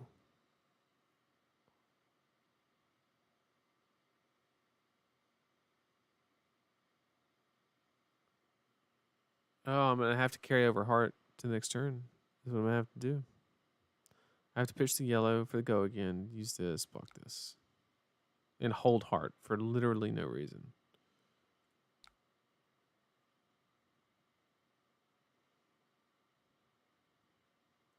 Oh, that feels super bad. I wish he shot this and I would have arsenaled the heart and just made it go away. He did call blue. Yep. So we'll go here. That's why we held the yellow. Then we'll glint. Go and get the counter back. Not the best value, but it's what we had to do. And unfortunately, we have to hold this. We don't have a choice. Barbed Undertow is a card. It is a card.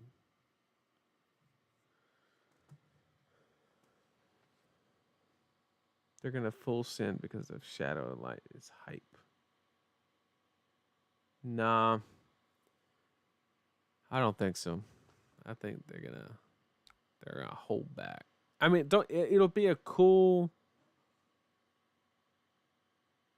Wait, can't you block with the clan? I could if I didn't want to do anything. If I didn't want to do anything. This isn't terrible. He does have some armor, which kind of sucks, but we can make it work.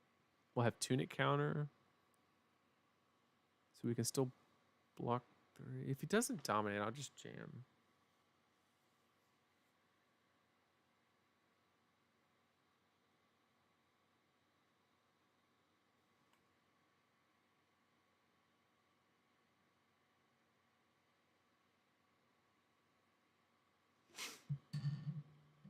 Heart is so good when it's good, and so bad when it's bad. I agree. Prism minus Luminaris is fine. Absolutely. I think the light hero is going to be like not as wide, like heavy investment in angels, and like they're going to cost a lot to come out, and you only have like 1 or 2 of them max at a time because of ward, right? You can't realistically control a lot of angels if they all have ward. So it's just going to be like a super defensive, keep 1 or 2 angels out, block all the damage you possibly can to prevent the ward from triggering, and then attack like 0 for 4 free value. Is kind of what I'm thinking.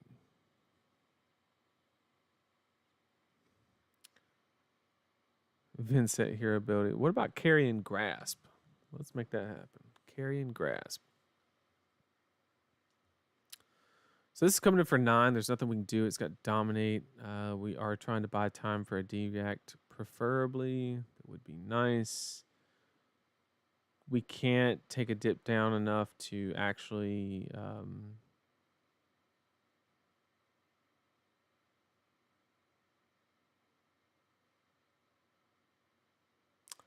so I'm going to not block with boots, and I'm going to force him to put the counter on the boots.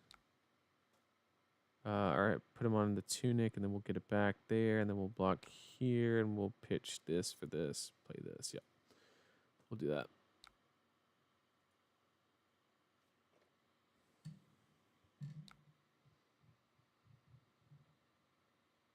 Axes are back, preparing for the Monarch draft. Yeah, that's what we're doing. That's what I'll keep telling myself.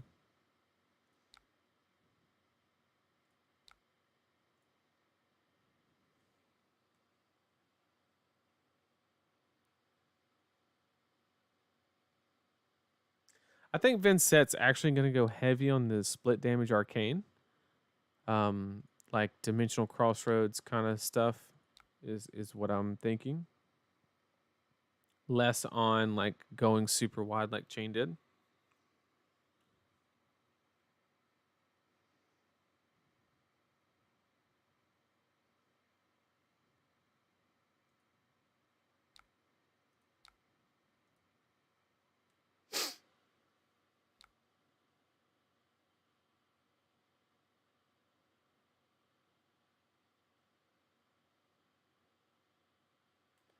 Gonna need that spice to beat Lexi for the Rtns if you got it. Yeah, so Michael, what you gotta do if you're playing Briar against Lexi, you do not race. You just can't because you'll get blown out by an Arctic incarceration at the wrong moment. So what you do is you up your blue counts. The last stream I went over my list that I would take that I took to Pro Tour. And you up the blue block 3s that block 4 because they're non-attacks if you have an embodiment. And you just play the value game plan, and when Lexi takes a step back because you realize what's happening, you try to shift the tempo and like really push a lot of damage. Like when she sets up against Oldham can only throw like 1 attack for 9, like Spinal Crush, right? Or something like that. But then like Briar can go like Channel Mount Heroic or even like double Bramble into like some, just output a lot of damage out of nowhere if she tries to take a step back and set up at all. So you're just trying to punish the setup is what you're doing. This is unfortunate. It has inertia and blood rot on it. But this is a pretty good hand, so we'll just play it all out. That's fine. So we'll just block 1 and send. Maybe we don't. This hand actually isn't good because we have to use Driving Blade, which is 2. We need 5 resources, these 2. I mean, it's okay. It's an average hand, slightly below. At least the hit and run's red. So we're going to play the driving blade. And then we're going to go red hit and runs. He's going to let this hit. If he doesn't, he'll let the second one hit. This one will come in for 6 and another 3.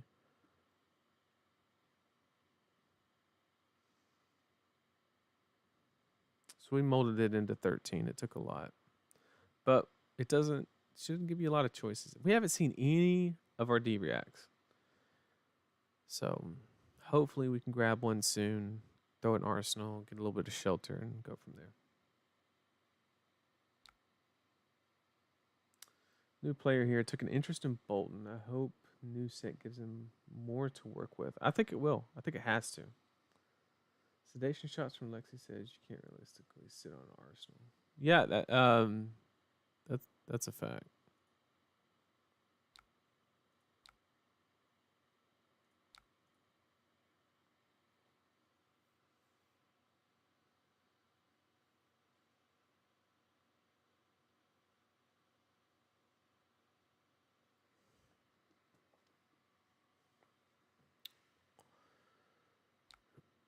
And then earlier in the video, I went over some spice that I'm thinking about taking due to like heavy illusionist in my area, and that is Plume of Evergrowth. You can reach and go get a popper if you really need one. If you're in a tight spot, kind of helps shore up the Droma matchup.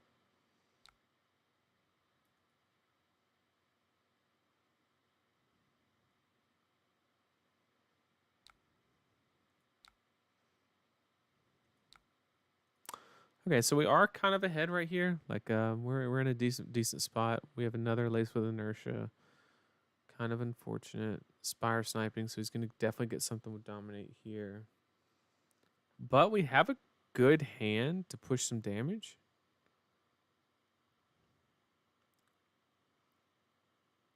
This is troublesome because what this will do is it has an aim counter, so this is live. So he will be able to...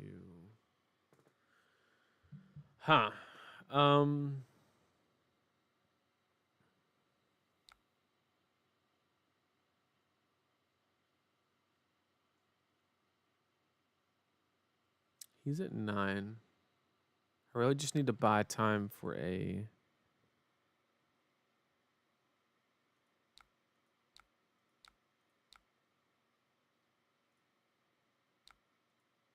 I'm just trying to find a D-React.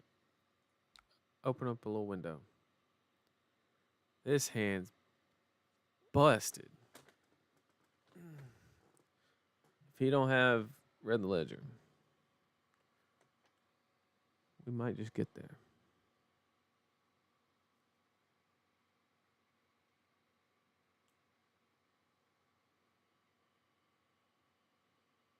Yeah, I actually registered Plume of Evergrowth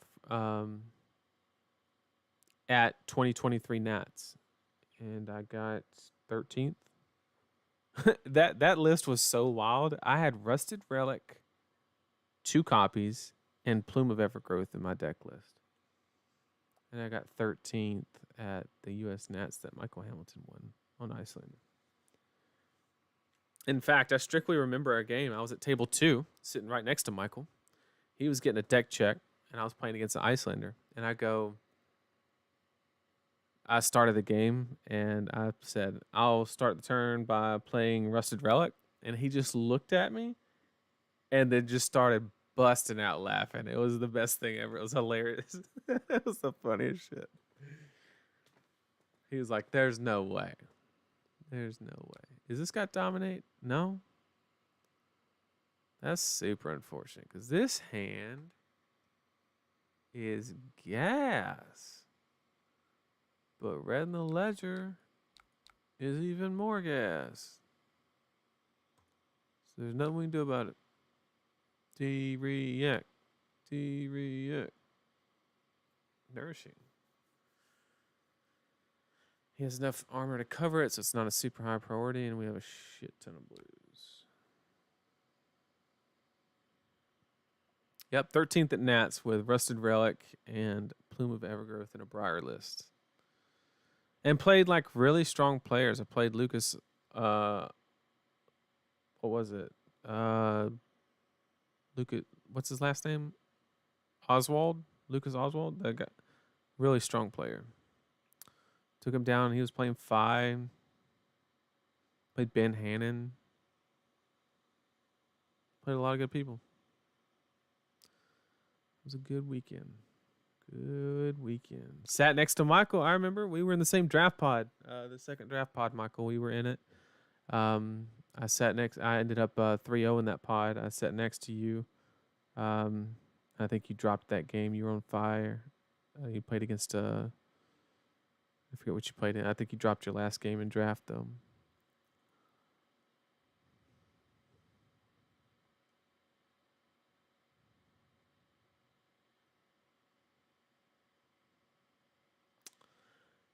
How come you didn't join the Oldham or Lexi train for Pro Tour 3? That's a great question, Michael. It boiled down to I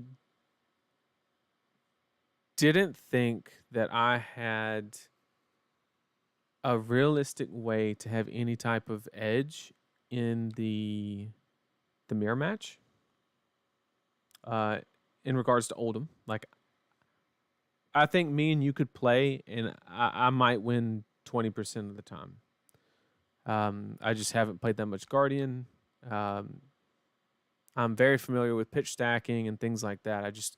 I don't know the ins and outs, the nuances. I don't have enough reps. And so I don't think there's a lot of business. That's something that I need to work on as a player. That's something I've realized I need to work on.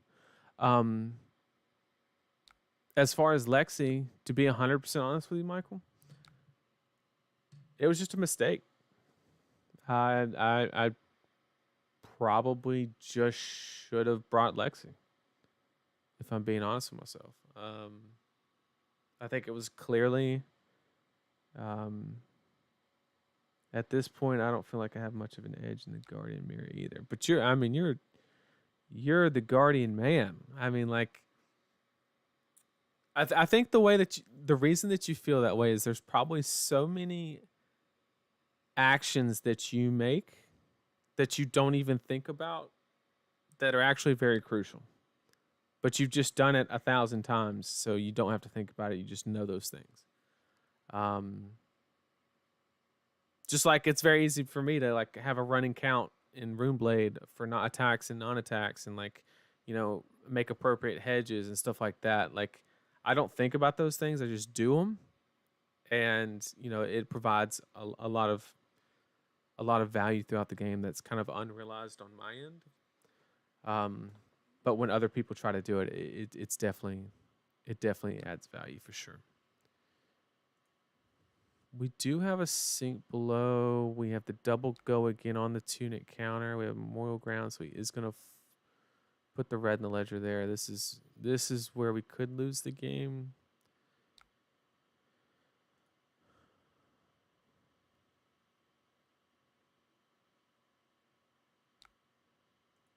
Yeah, I think. What do we do here? I mean, obviously block with the sink below because it's just got the highest block value. But then we're losing the arsenal anyway, so we just play the overpower? Swing and play the overpower again?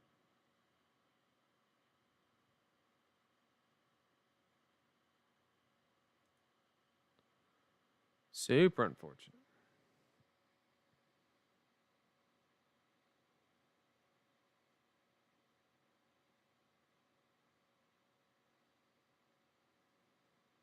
Yeah, I think Guardian Blitz is a little different. We actually played, Michael, I don't know if you remember, we played at Battle Harden.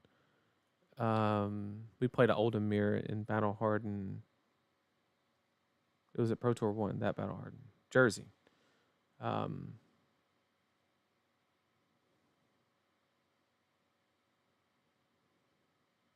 think Blitz is a little different. I think the game's not long enough that you can just get a little lucky.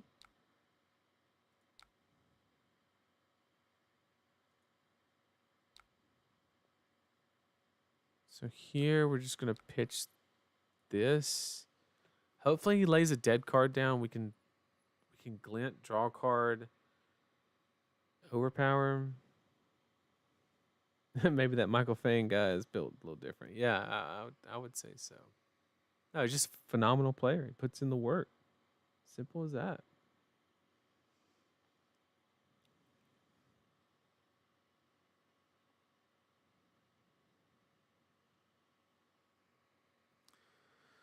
Come on, Chris, give me a dead card. I know you want to.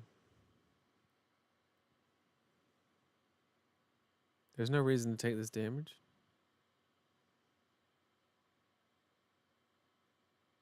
Not that dead card. Jesus. Yeah, sure. I guess it's all going to the bottom or in the graveyard, right? Destroy all cards. Yep.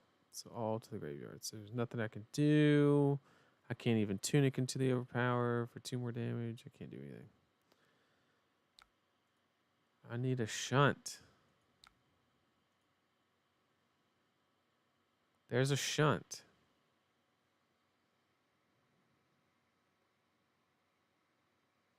Speculation / guess on new Dory specialization.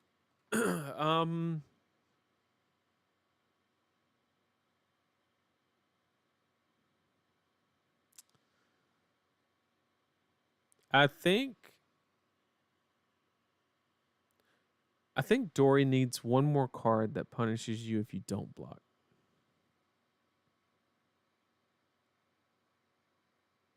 She's got 2, and one of them's like glistening is okay. Supremacy is the good one, right? I think she needs another card like Supremacy that says, "Look, you really need to block," so it helps turn things on. But Glistening and Supremacy are the only 2 ones currently.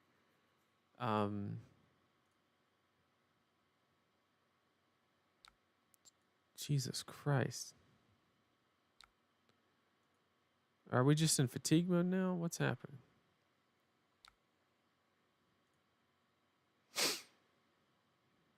Really? Off the top? Was that blind? Was that blind?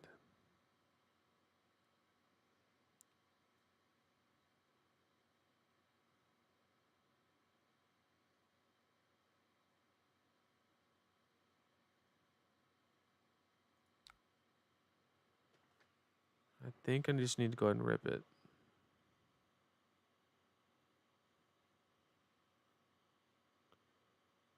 There's no reason to give up Tunic counter either, because I'm going to have a dead card. I guess it doesn't matter either way.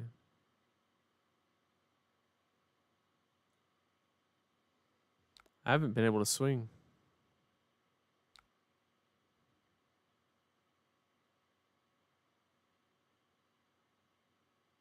Oh, it has to be from hand. Oh, duh.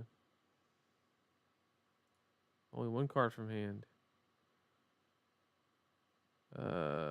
Undo. Start this turn.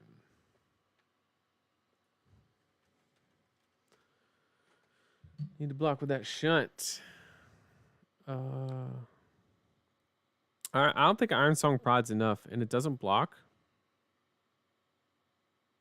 Yeah, I saw the dominate. A little too late, though. A little too late. So we just got to block 6, and we attack with the blue, hold the tunic counter, arsenal the... We can't even arsenal. This is so bad. This is so bad.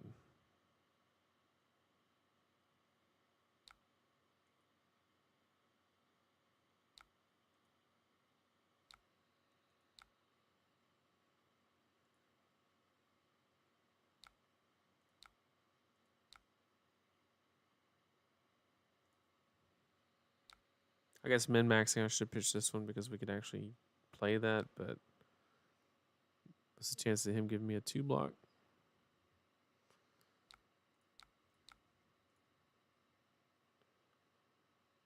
This is pretty rough.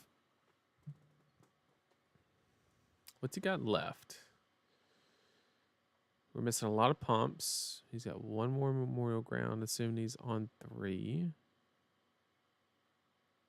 He's only played 2 red in the ledgers, although he's played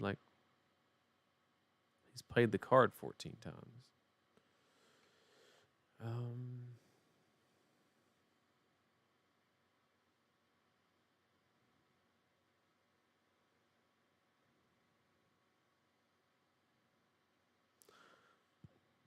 Have we blocked with a nourishing yet? We have, so that card is actually pretty good for us.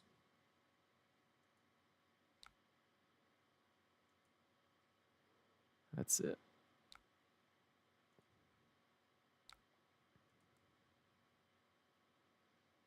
14 million pumps, sure.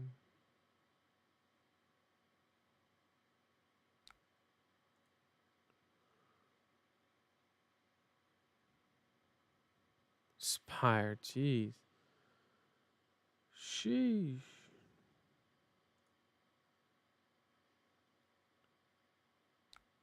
Yep.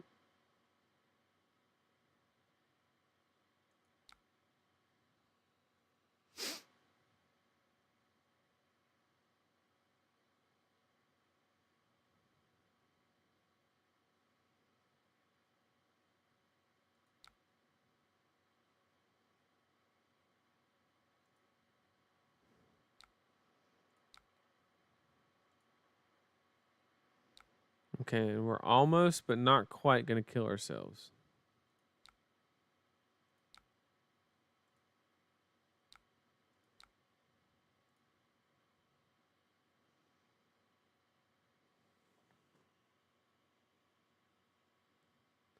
This one ain't it, chat. This one ain't it.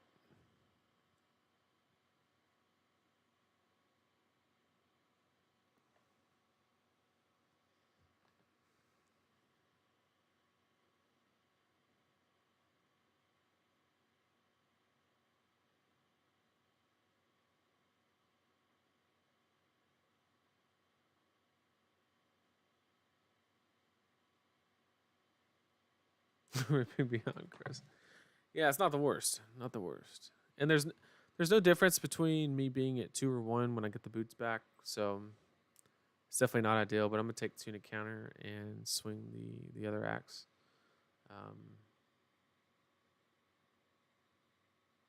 Or we could go ahead and get tunic here by pitching into bracers. It's another valid line because blue hit and run's not the best card in Arsenal.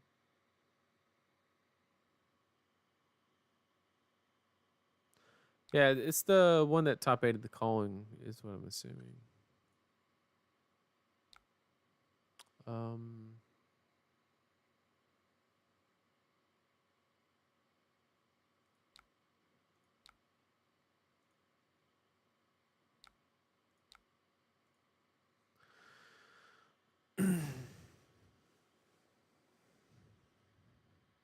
We got a card, guys. We got a card. Could you recommend a solid deck list for a new Briar player? My Bravo has been getting smashed by some Lexi's coming out of the water. Well, I wouldn't recommend Briar to beat Lexi. I think that's one of Briar's worst matchups. But if you are still interested in Briar, I would look at my last stream video. The high roll versus consistency one. I'll go over the deck and clear. Oh Jesus! I go over the sideboarding and the deck list in that video.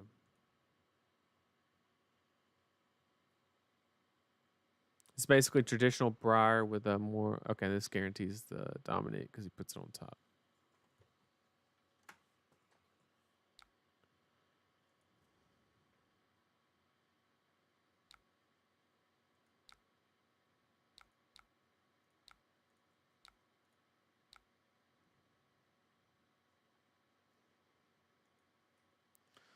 All right, Chris. GG. We could do a Briar game real quick. I'll show you the list that I'm running currently, minus the plume, of course. Let's do this one. I think it's got matchup. Yeah.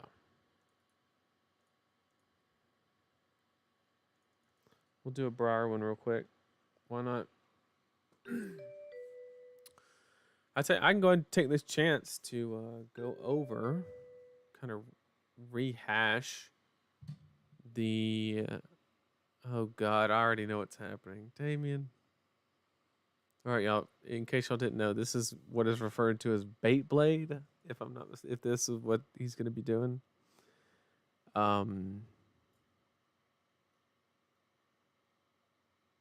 Where's Dory at? Dory. Okay.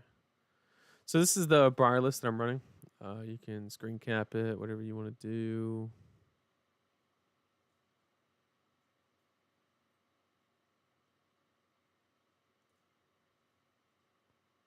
This is the equipment.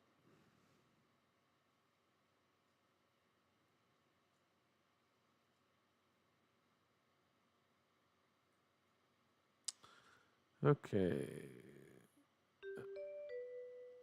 So the deck that Damien built, I already know what's happening.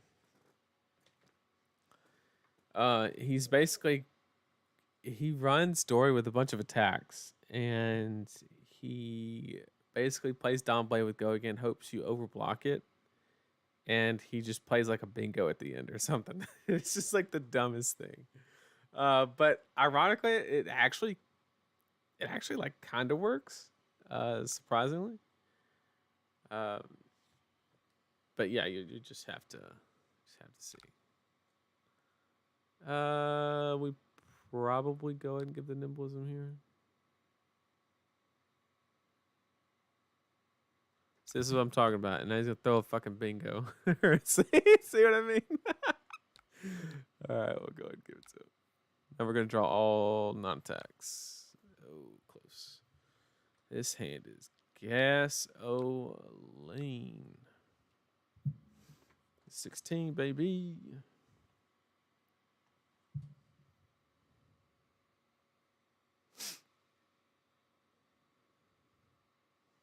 It's his fault. He attacked me.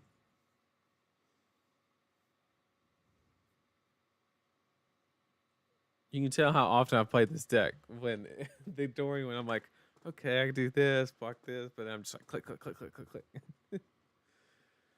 GG, Chris, you got me. You got me good. I gotta update the win loss. Put that big L on there.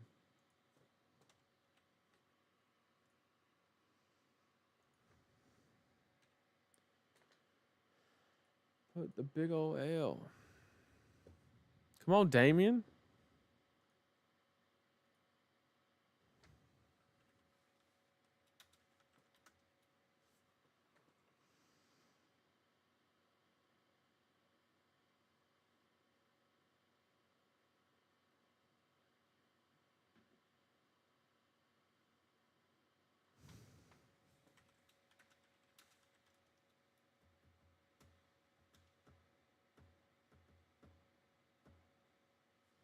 Oh, he said thinking. Bad hand. Yeah, no shit.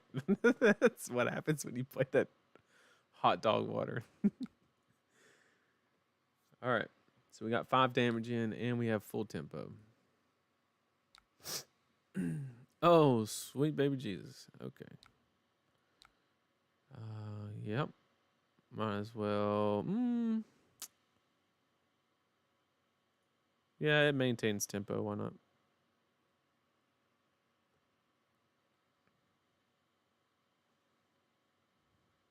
And if he gives me 2 cards from hand here, there's actually a valid argument to bank the snatch because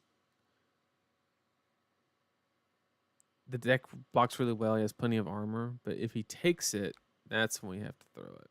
I'm gonna need some cards.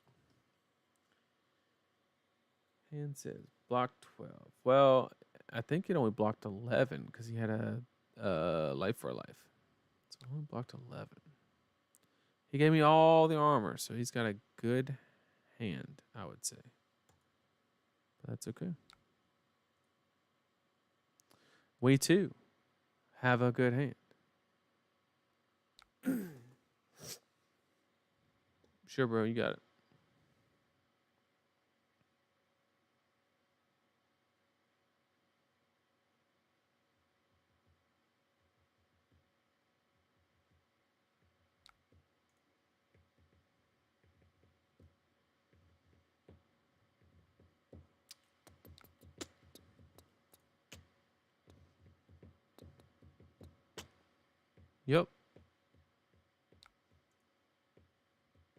Give it a go. Get on bolters. Throw a humble. Yep. Humble doesn't matter. We're not going for embodiment of lightning or anything. So cool story, bruh.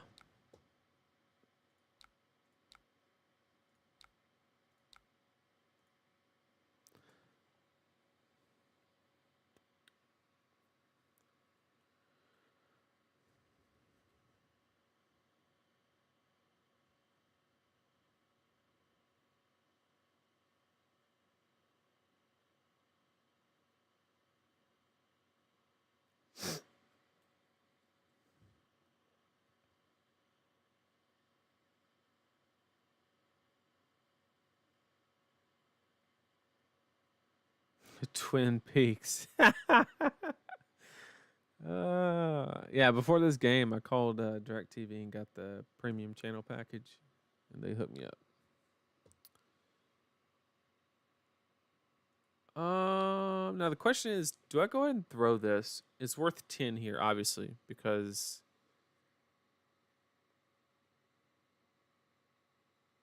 yeah, we have to. It's not much of a debate. So 0 for 10.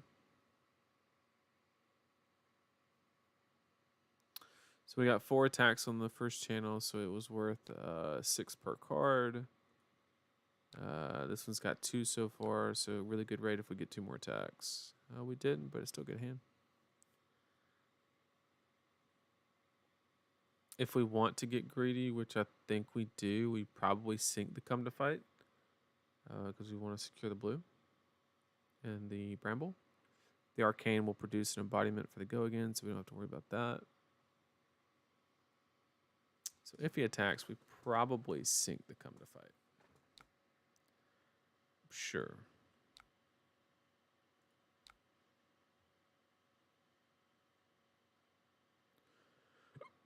I don't hate resetting counter here. Just with armor and then get rid of the Come to Fight. I don't hate it.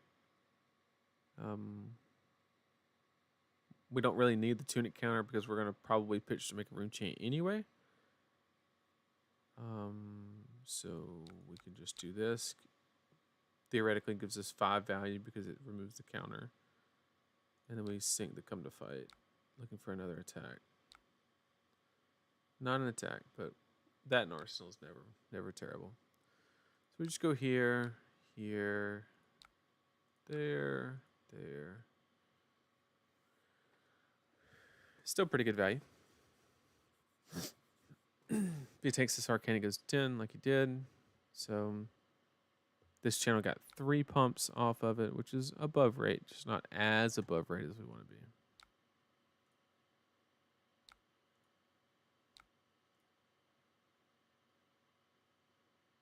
We still have snaps, so we're good. And we have tempo, because he has 1 card in hand. No cards in hand. Okay.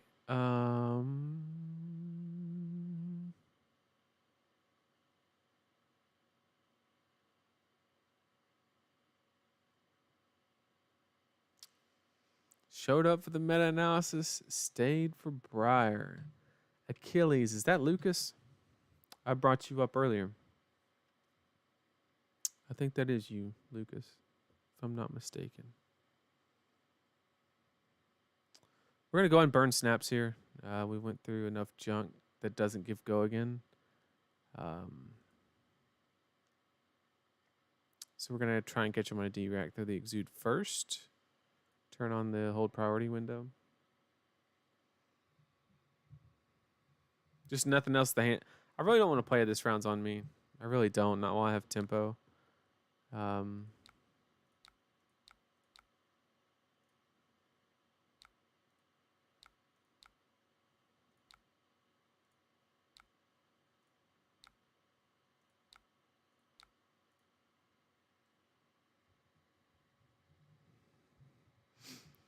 I don't know about special, bro. I was just mentioning that I took you down at Nats. No, I'm just kidding. Nah. I'm going to call it now. Lucas, I think you got a good shot at being the highest rated constructive player in a year. Set it here first. Set it here first. In a year's time, I think you get a real good shot at being the #1 rated constructed player.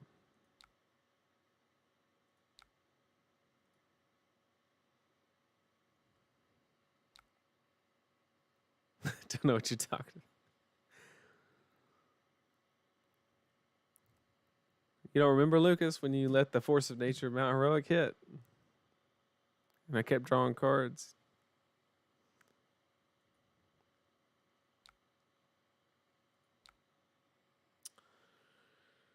Okay, so we have a spoils. He has the blue secured, so like it's a good turn, but we just kill him because we can Tome of Harvest and like do some stuff, and he's at 9, so he only has 1 armor. So although playing defensively,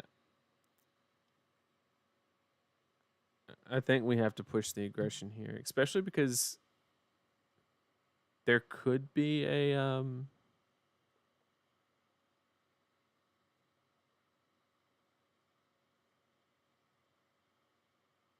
there could be no, there can be a CNC after, so we're safe. Yeah, we're fine. We just take this.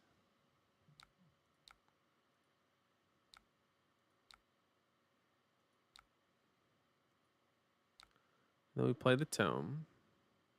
Actually, yeah. I have no recollection of Force of Nature hitting again and again. You said no blocks, Paul, so there we go.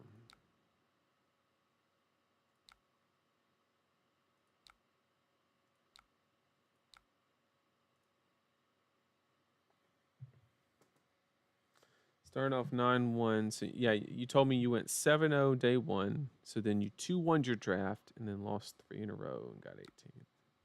The Ranger Mirrors.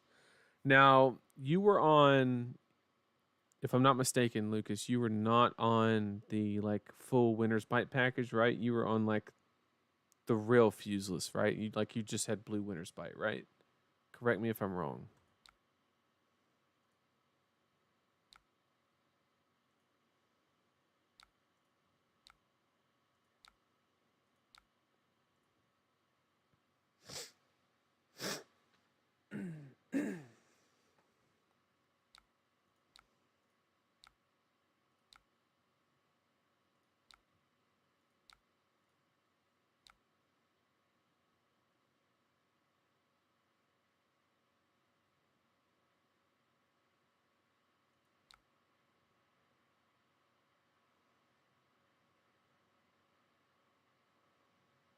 Oh my God. What's about to happen here?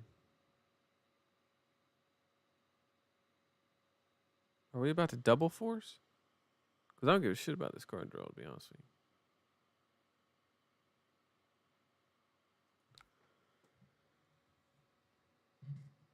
No bites except blue. Okay, so you were, yeah, okay.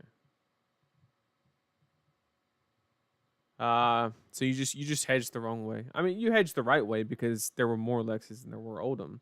Just Jim put you in the wrong situations, effectively.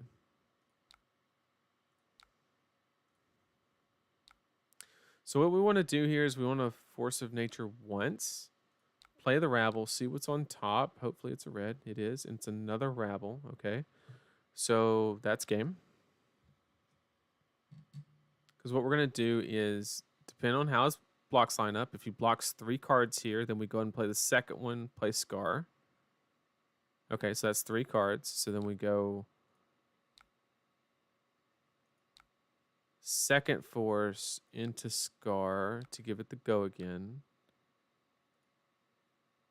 This will get double draw, which one has a Rabble in it.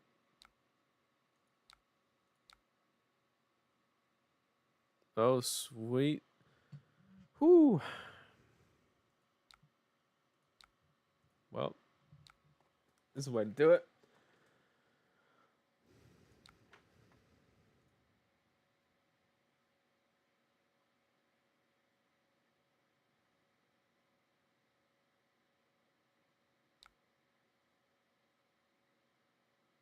GG, Damien. GG. We got him.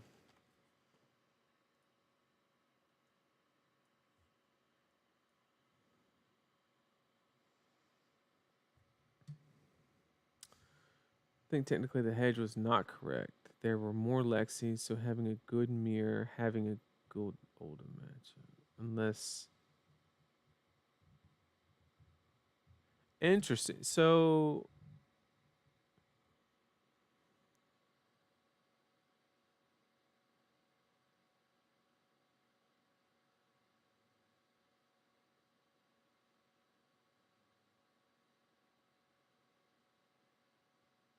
Yeah, I said that backwards. Yeah, the hedge is not correct because there are more Lexis. So I guess Lucas, you were playing more toward the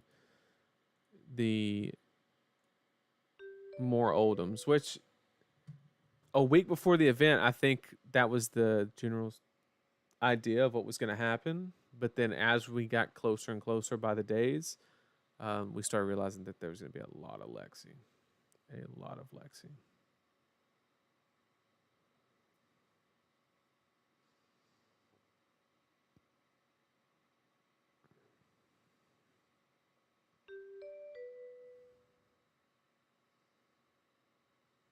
The old not James White. Is this you, Josh?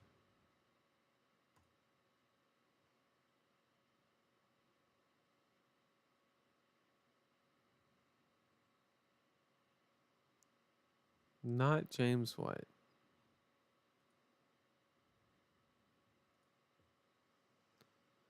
Okay, we know how to play this matchup.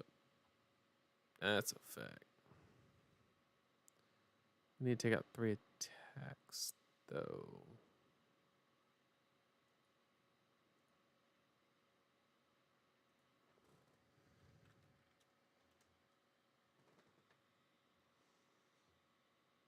It's me, not James White. Makes sense.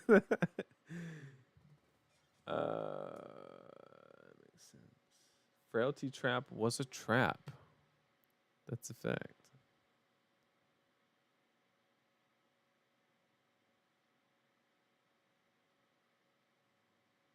Yeah, we put in extra attacks. We need to take some attacks out. But I think we take out the ones that block the least and have the least impact.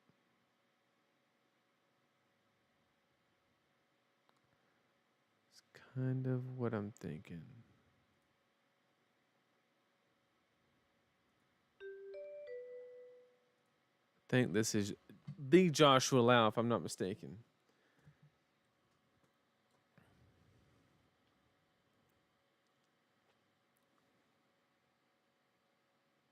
He said, this is 100% Joshua. Great start.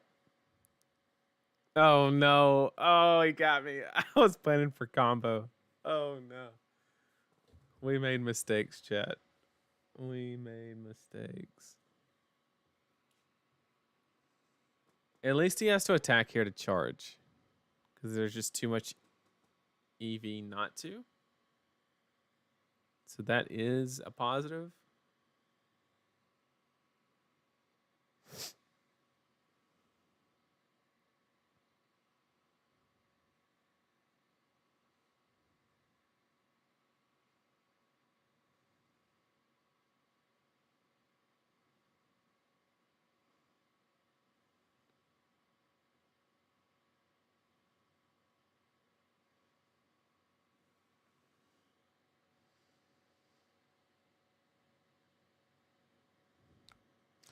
There's the bolt of courage. Okay, so we have to overblock this.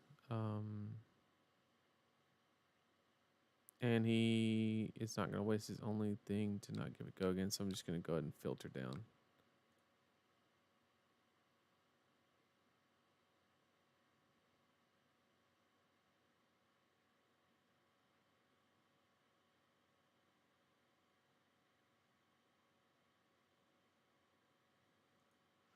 Check my Discord.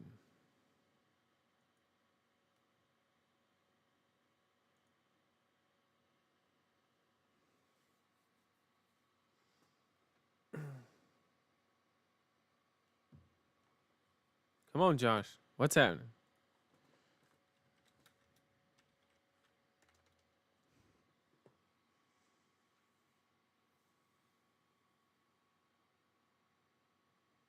There's no shot you're snapping here. What are you doing?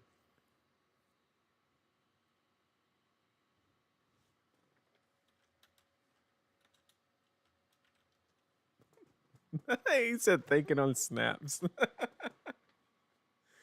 I mean, more power to him. More power to him. We love a turn 0 snap. What are you getting that like punishes it though? Like, I mean, I'll block with this. I don't like to, but is he really doing that to deal 3 damage, or he has a courage? He has or courageous. Okay, so he's going to courageous steel hand. So the question is holding Channel Mount Heroic worth taking 3 damage? Because I'm going to take 3 damage anyway if I block with it, because he's going to come over the top.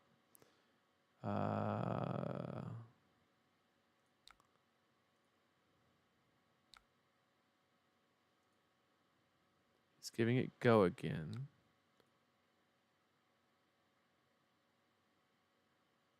What do you have? Another Bolt of Courage? And you wanted me to block the Rtn? Is that what you wanted, Josh? Engulfing. This one I think will block, even though I still think he has the courageous.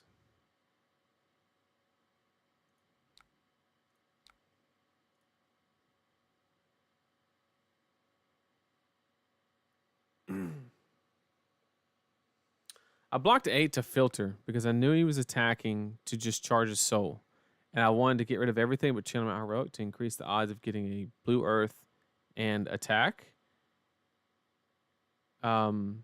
But this stops it from going into soul. So this is effectively blocking for 3 for free plus preventing a soul, which is an action point, effectively. So he burns snaps to deal 3. And still only he has no soul. So he gave up his soul and snaps to deal 3 damage. So I would say that's a very good deal for us. We're going to scar here. Hopefully he takes it.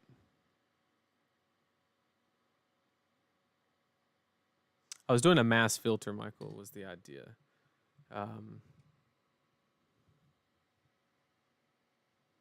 Rtn Bolton doesn't beat 3 block non-attacks. But if anybody can, it's Joshua Lau, I'll tell you that much.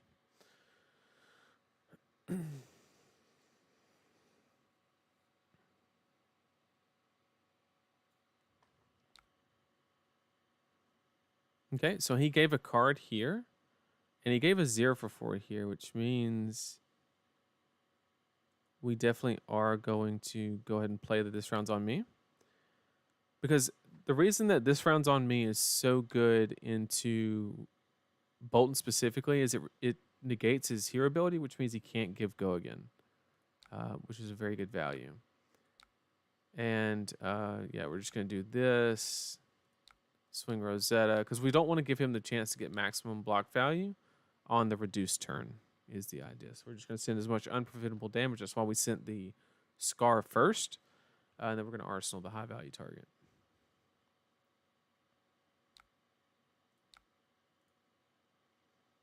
So now everything on his turn has -1, which means it's going to be very hard for him to get go again unless he just has a bunch of come to fights, which I wouldn't be surprised. Or take flights, that's what I meant, yeah. Which is okay. At least it reduces the attack on him. Imagine paying 1 for 3 go again. We'll take that one, see what else is coming.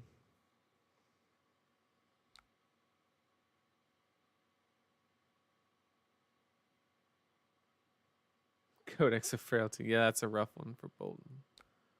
That's a fact.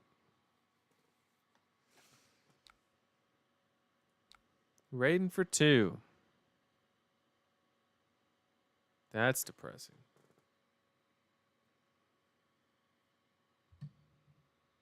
I can't even get full value from blocking.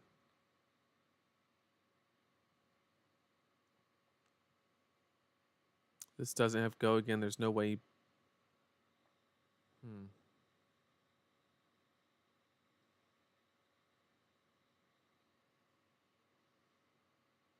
This would be 3, and we could throw this at the end. He does have armor up though.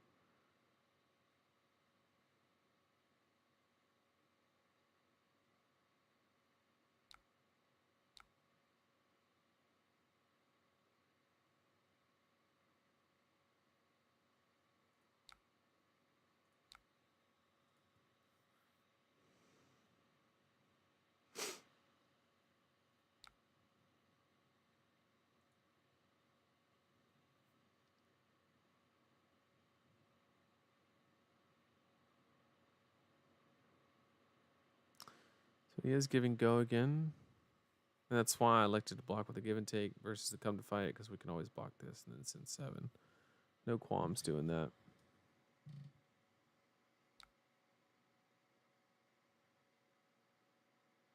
Has Elo updated? Tell me it ain't so.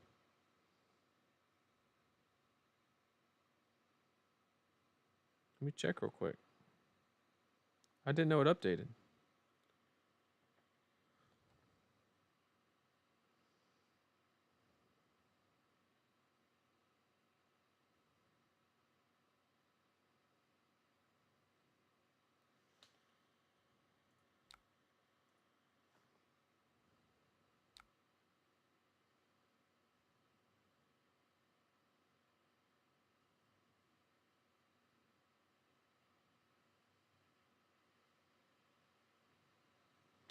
Had to dang log into the account. What do we got here? 3. So we just do that.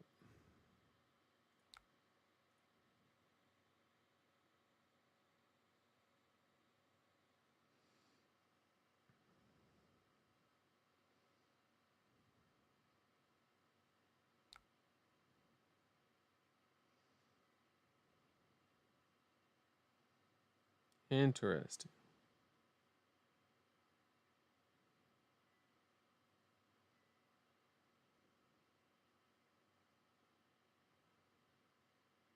Oh, they haven't updated the calling yet. I was almost break even at the Pro Tour. As far as constructed elo goes. For draft, I was up a little bit. Draft, I gained 25, but I mean, Michael's got to be what, 2 or 3 now? Easy.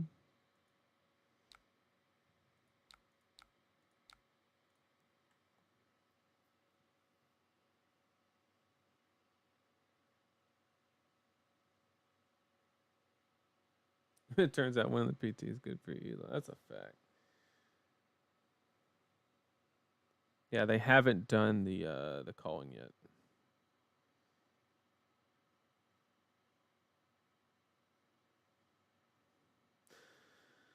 Still wish I would have stuck it out. I went 4-3 day 1.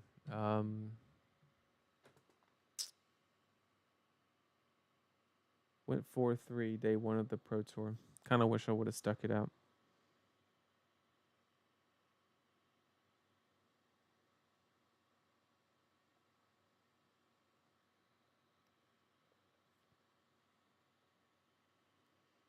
But then again, calling was a blast. I started the calling 1 and 2. Then won 9 games in a row. Finished 15th.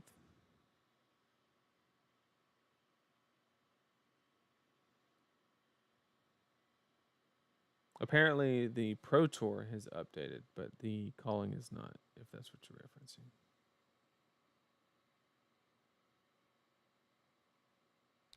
Which means the calling's got to be like right around the corner, I'm sure.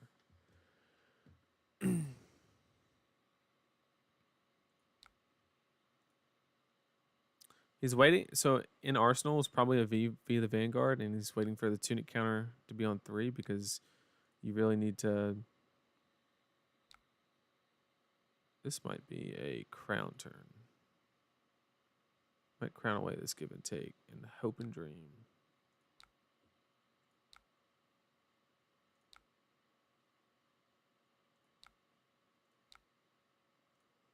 Never punished, chat. Never punished.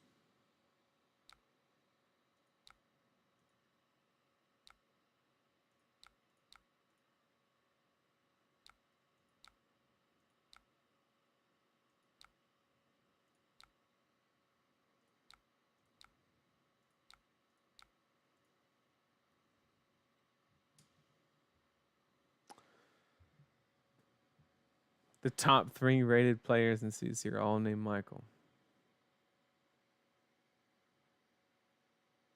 Name change is optimal line. Oh, that's hilarious. So true. So true.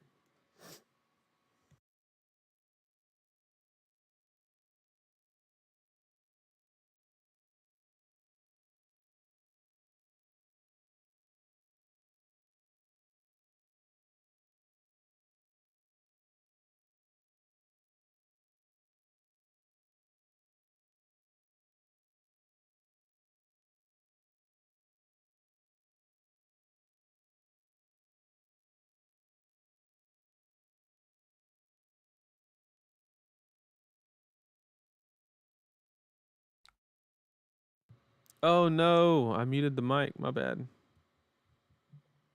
No, I accidentally hit it for some reason. So, like I was saying, on the Rabble, I revealed a Tome of Harvest, and I don't want to draw that from the Snatch. So, after the Swarm and Gloomveil, I'm just going to Tunic counter Rosetta. It seems like the most optimal line. And then drawing the Tome of Harvest actually allows for more lines in the event that we need to play it out and get the Snatch out of there. If we have a little bit of a go again problem. This will come in for 7. We made 2 auras, both the Channelment Heroic and the Embodiment. Easy. Sorry about muting myself for a second. I don't know why I did.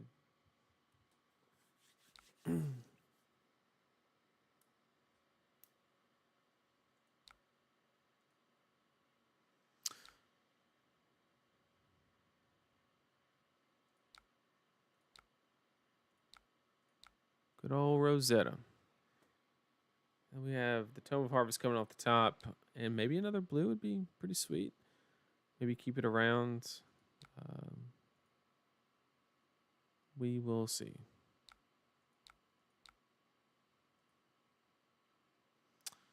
See? Everything happens for a reason, right?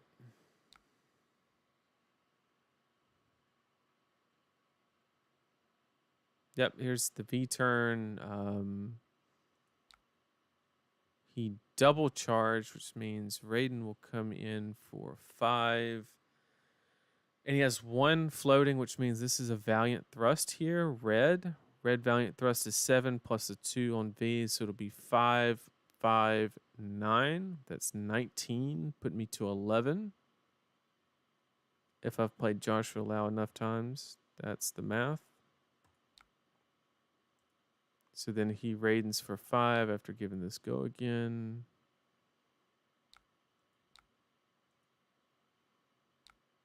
Here's the Raiden for 5. And then we have a Valiant Thrust for 9 from Arsenal.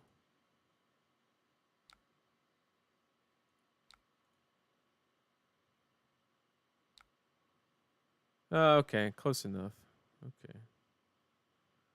That's pretty. It's basically the same. Still coming in for 9.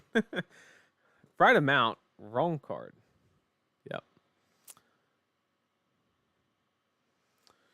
So the idea is obviously we want to play the Tome of Harvest, pitching the Earth War Surge. The question is do we want to get greedy on the Force of Nature? He does have a lot of armor, but he's off in Arsenal. So I think, and we do have snaps up, so I think it's actually worth the push. We are going to go ahead and give up grass here just to make sure we can get the full value from it, though, because we are dropping to a low 11 if we don't.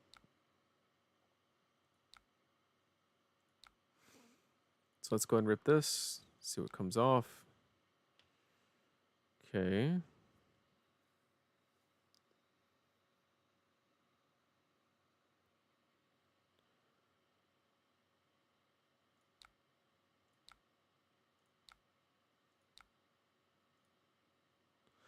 Go ahead and rip that one first. Not the best draws. Not even an earth card to maintain. Would have rather just keep the snatch, to be honest.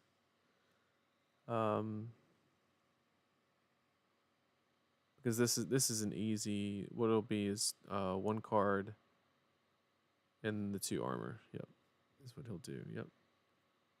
And then I'll throw the rabble.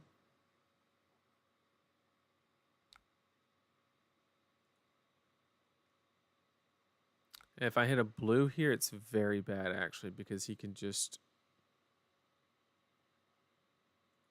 Well, if it's a blue, it's still 2 cards. But if it's a red, it's tunic or 3 cards.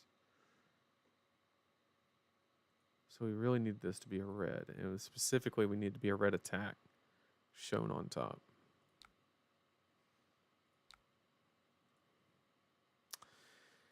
Yeah, not ideal. Not ideal. And basically, this comes down to if he blocks 2 cards, then he's going to have not a very offensive hand, and we pitch the Sing Blow for the Rosetta and Arsenal the Bramble. Whereas if he takes it for whatever reason, because he could elect to take this because it theoretically will not draw here. If he elects to take this, then we actually Arsenal the Sing Blue. Either way, this is hitting blues on both the rabbles has not been great. But it's okay. We will try to maintain. Why would you ever stop playing Briar? You're him.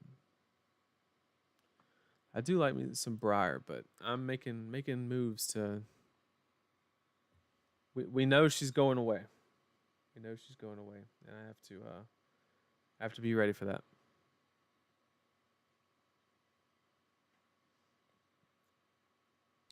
And unfortunately, I sideboarded wrong. I sided purely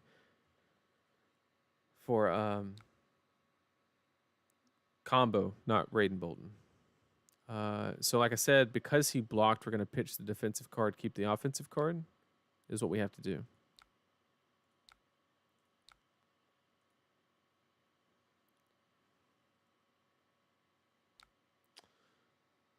Didn't want to. Yeah, I should have played the.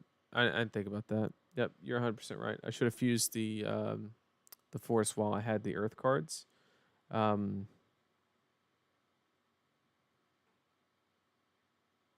Definitely should have. It would have been a difference of tunic, for sure.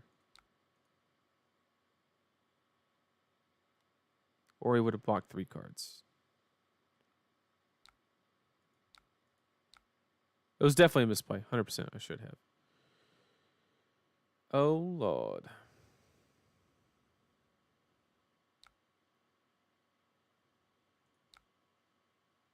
This is the trademark. All right, chat. Here's the question. What's the biggest Autumn's Touch y'all have ever seen?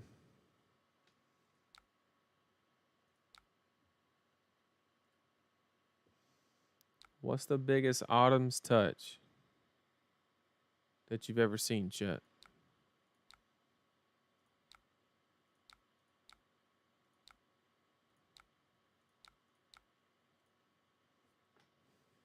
Is that it? Blue Autumn's Touch for 13. Oh, lethal with the Blue Autumn's Touch. Let's go.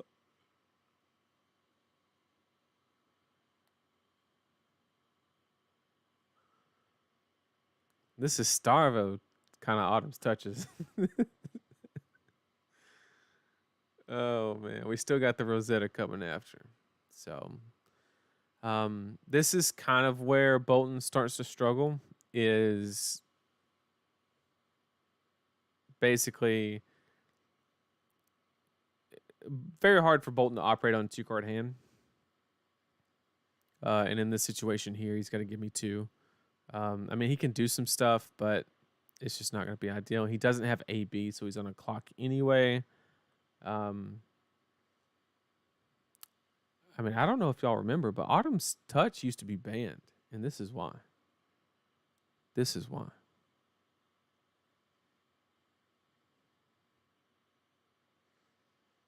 Not all the newer players might know that, but Autumn's Touch at one time was a banned card.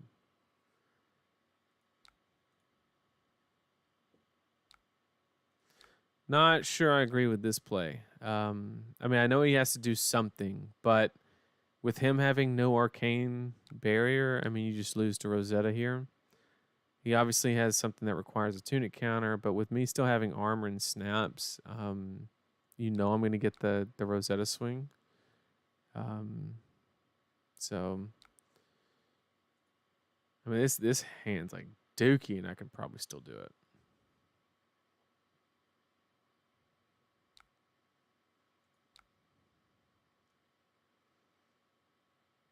Yeah, we'll just play the sync. Why not?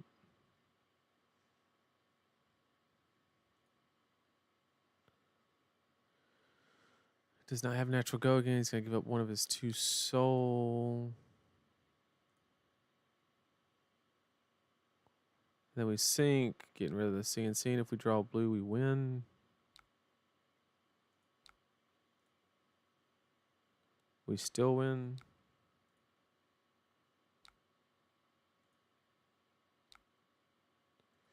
I guess this makes things a little trickier, but like,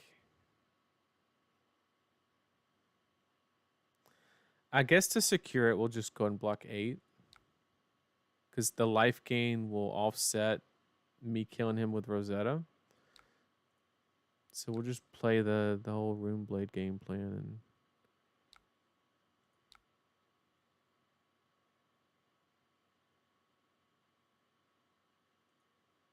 And now he has no soul.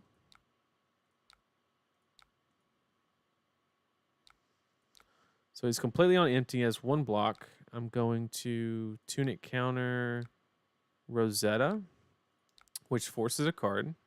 And then I'll arsenal the card that has go again printed on the card. Therefore,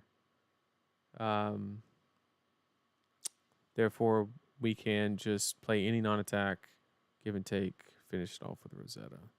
He's on a 3-card hand. He has to present probably 18, which is not going to happen. We have snaps either way. Like, I don't think there's any way we drop this one.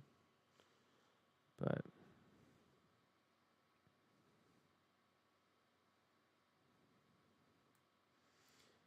dark times. That is a fact. That is a fact. Oh.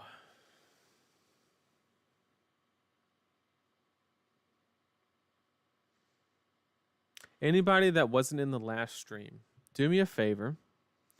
I asked this question in the last stream, but does your area have more or less RTNs compared to last year? If you weren't in the chat last time, just put it in chat whether you have more or less the same, however many RTNs.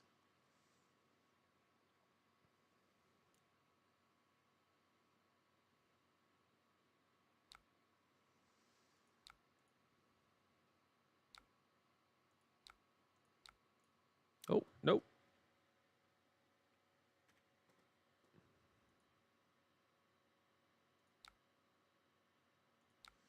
I wanted to arsenal that card.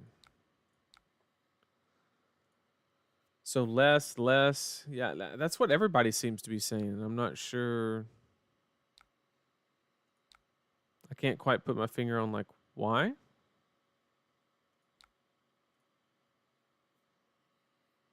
Not sure. Blue Bolt of Courage. Okay.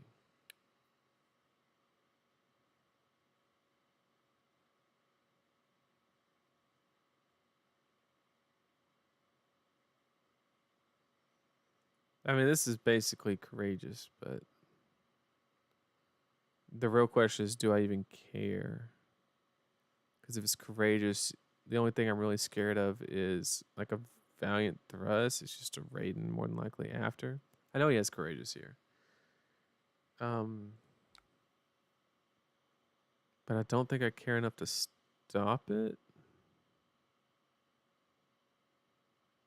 Because we just have the lethal. And there's no way if I block with that, it goes up too much. And I can't Stop it.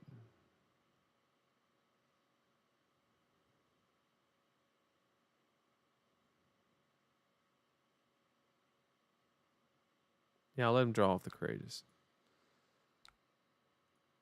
Yep. We knew that. He draws. But he can't, like, the only thing I'm scared of here is a Valiant Thrust, but he can't play that because it costs 1. He doesn't have tuning counter. So there's a very good chance that we just see a raid in here. Yep.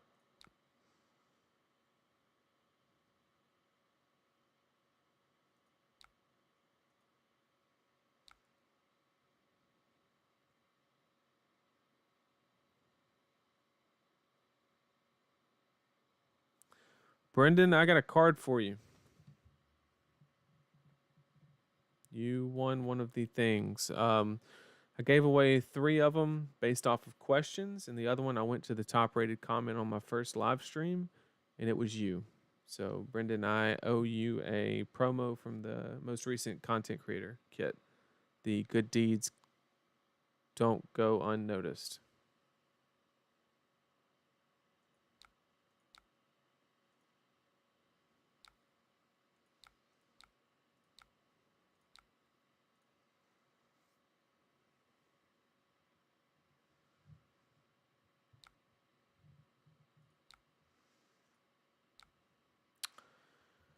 GG, Josh.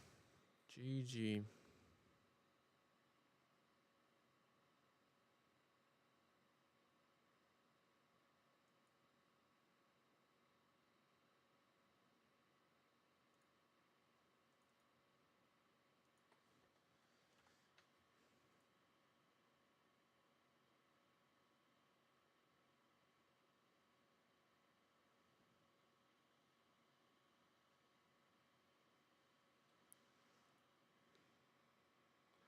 Oh, it's 10:50. How long we been going?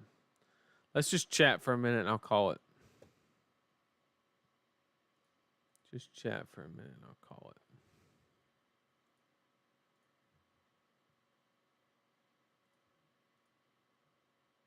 All right, so we had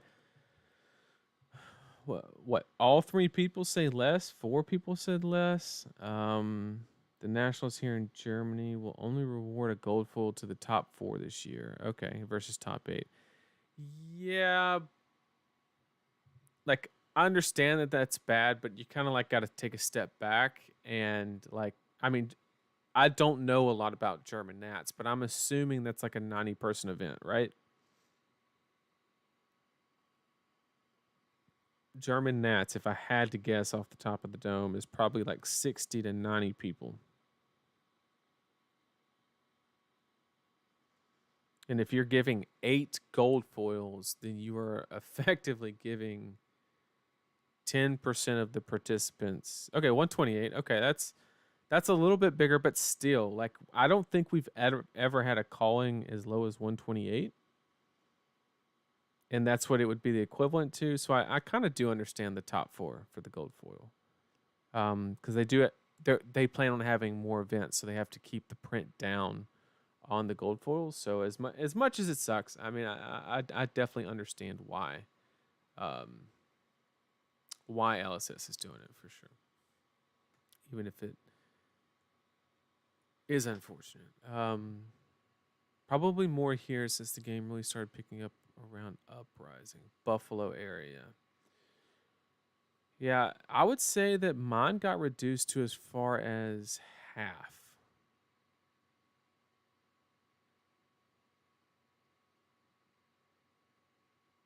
Well, not since 2020s.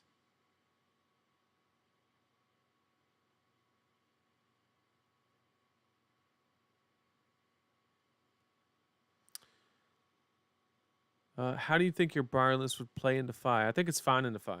I think you cover up the breakpoints well. You just have to block appropriately. I think it does just fine into Fi.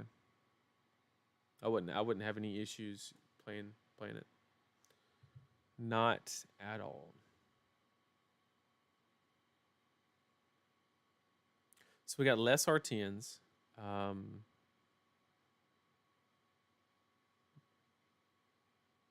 Oh yeah, the early callings, yeah, but they really had to they really had to really incentivize people to show up to those, because the attendance on those callings specifically were so crucial that, I mean, I would be shocked if LSS didn't literally pay people to go. Um, I would literally be shocked, because the attendance is so important for those really early events, especially like some of the first ones in like America. New Zealand, it probably wasn't hard to fill a room full of 50 to 100 people, but um, yeah, they needed to give those people every incentive to play the game. Unfortunately, that wasn't the case for me. I started playing around when Monarch First Edition came out, so I've been playing for about 2 years now. Um, and you know, I got to be a part of the whole Monarch craze. How I actually got into the game, for everybody who hasn't actually heard the story. The way I got into Flesh and Blood was strictly monetary.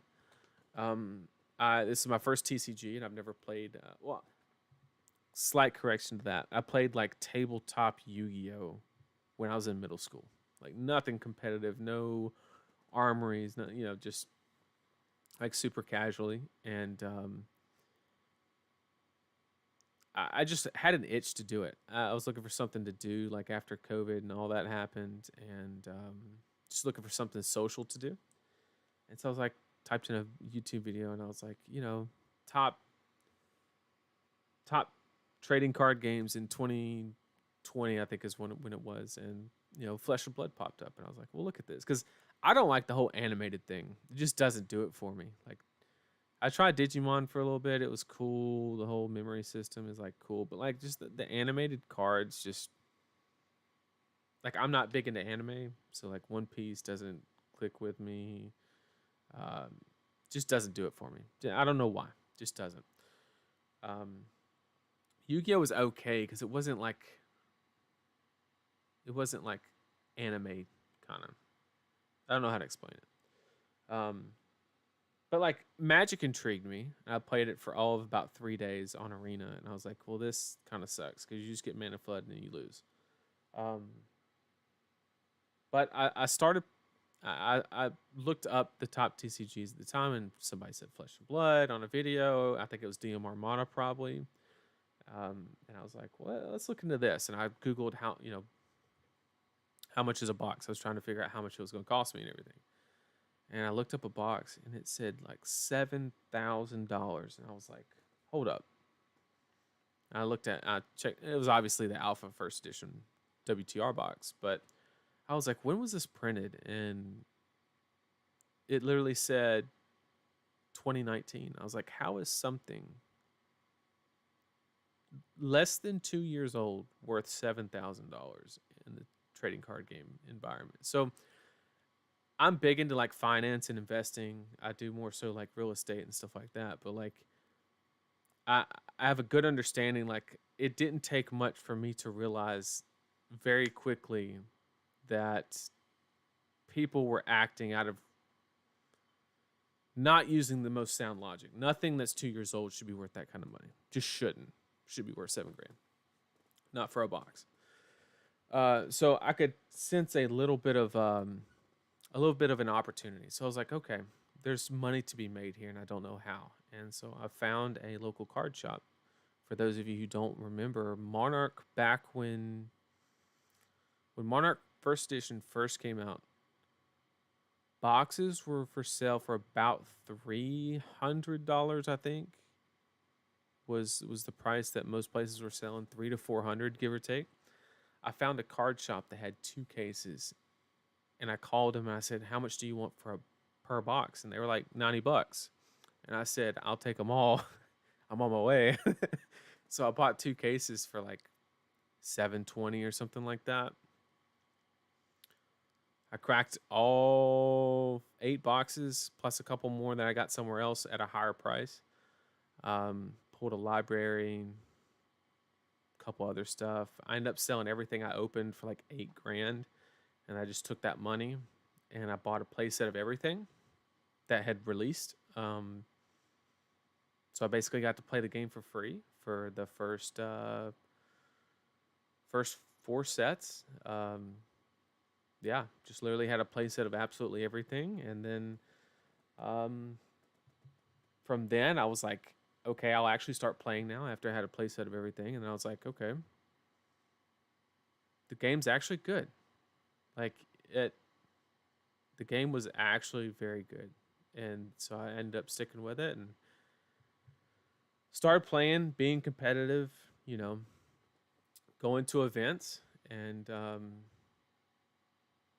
that led me to Rtn season where I met Josh, and my first event that was like bigger than an Rtn was 2021 Nats, the one that Tarek Patel won Nats, and I think it was it was Michael Fang and Tarek were in the finals on the Nats side, and then the calling Michael Hamilton won it.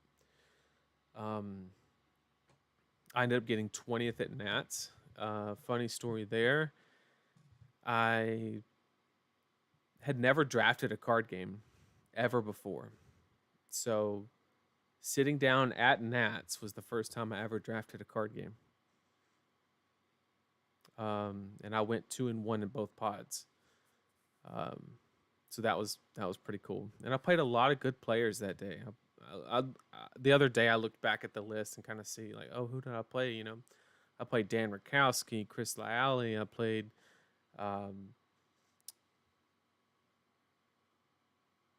I can't remember any, but I mean, I played like several people.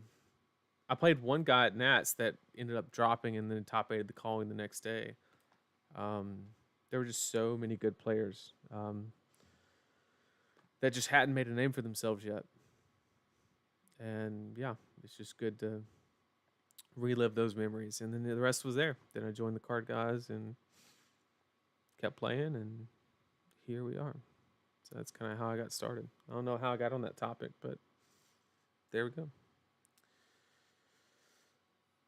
Well, once again, cough, cough.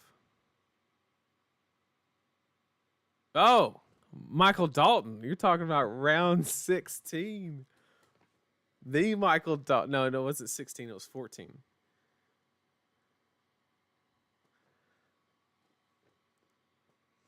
That's another funny story for those that haven't heard this story.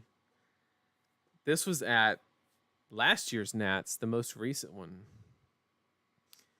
It was after the round, the day two after drafting. You know how you have to go sit in front of somebody and they like register your cards or whatever. Well, I go sit down and Michael Dalton is sitting in front of me, and I go, "What's up, man? How you doing?" And I was like, "Give me a second. Give me a second. You're Michael, right?" And he goes, "Yeah." And he kind of, he kind of like, "Oh, do I know you?" kind of thing. And I was like, "Yeah, man, we played. Yeah, I know you. We've played before." And I was like, "Give me another second." I was like, "We played round 14 of Nats in 2021, and you beat me with a lightning press." And then I was like, "Wait, give me another second. Your last name's Dalton, isn't it?" And I like all from the dome from a year ago. It was just the funniest thing. I ended up getting the actual round off by 1, but I think it's good enough. I think it's good enough. But it's just it's fun interactions like that it's funny that a memory like that, like mine, is wasted on a rune blade. I could pitch stack like a madman, but I played something that never sees it. Unfortunate. Unfortunate. But yeah. Thanks again. Write that down for the next quiz. I'm going to do that. That's a good idea. That's a good idea. I need to figure out. We have a Vinny mat that we got in our content creator kit that we need to give away. We got to figure out we're going to do that. If there's any Dromai people in the building, You have your Briar list anywhere or a video explaining it. Yes, it's the last stream that I did. So if you go to the Card Guys YouTube channel, just click on the live button, and it's the second video down. It's called High Roll versus Consistency. I can't remember the guy I played last round. I was impressed. That was good times, good times. That was one of the greatest tournaments ever. I registered the Rusted Relic, 2 of them, and a Plume of Evergrowth in my Briar deck. Got 13th. Shit was wild. It was too good. It was too good. Well, for the next stream, I'm going to put together what I'm going to be playing for RTN season. So I will be locked in by then. I don't think it's going to take too much time to get something together. And we'll kind of go over that in my thought process, and I might go over like the sideboarding and stuff like that, maybe. But right now, I tell you, I'm kind of leaning toward either playing Lexi Briar is kind of what I'm leaning toward. That's what I'm looking like, but we will see. But those of you who joined late, unfortunately, we already did the giveaway. In case you saw it on Twitter and you try to pop in last second, unfortunately, we did already give away those. What is up, Prodigy? Good to see you, man. Thank you guys for joining. It's always a pleasure. Once again, I always appreciate any type of feedback. I've gotten feedback like previously before the UI changed. They were like, oh, the screen's too small. We fixed that. We made it better, right? So I'm all ears on any type of feedback. More than willing to hear anything, whether it be positive, negative, doesn't matter to me. I really appreciate everybody being here. Once again, I've gotten in contact. Brendan, I need you to contact me on Discord and give me your address is what I need. So just message me on that in Discord, and I'll get you that promo. We'll mail it out to you. Unless you just want to pick it up at Nats or something, whatever you want to do. We'll either ship it or you can pick it up. Up to you. So, yeah. Thanks everybody for showing up. Tomorrow or next week stream, we will we'll be going over what I'm playing, and I'll probably do another poll on Twitter. I like to do that when I don't have like a solid plan. I like to put on Twitter, what do you guys want to see, and go from there. So once again, thanks everybody for being here. I hope everybody has a good rest of their night, and take care, everybody. I'm out.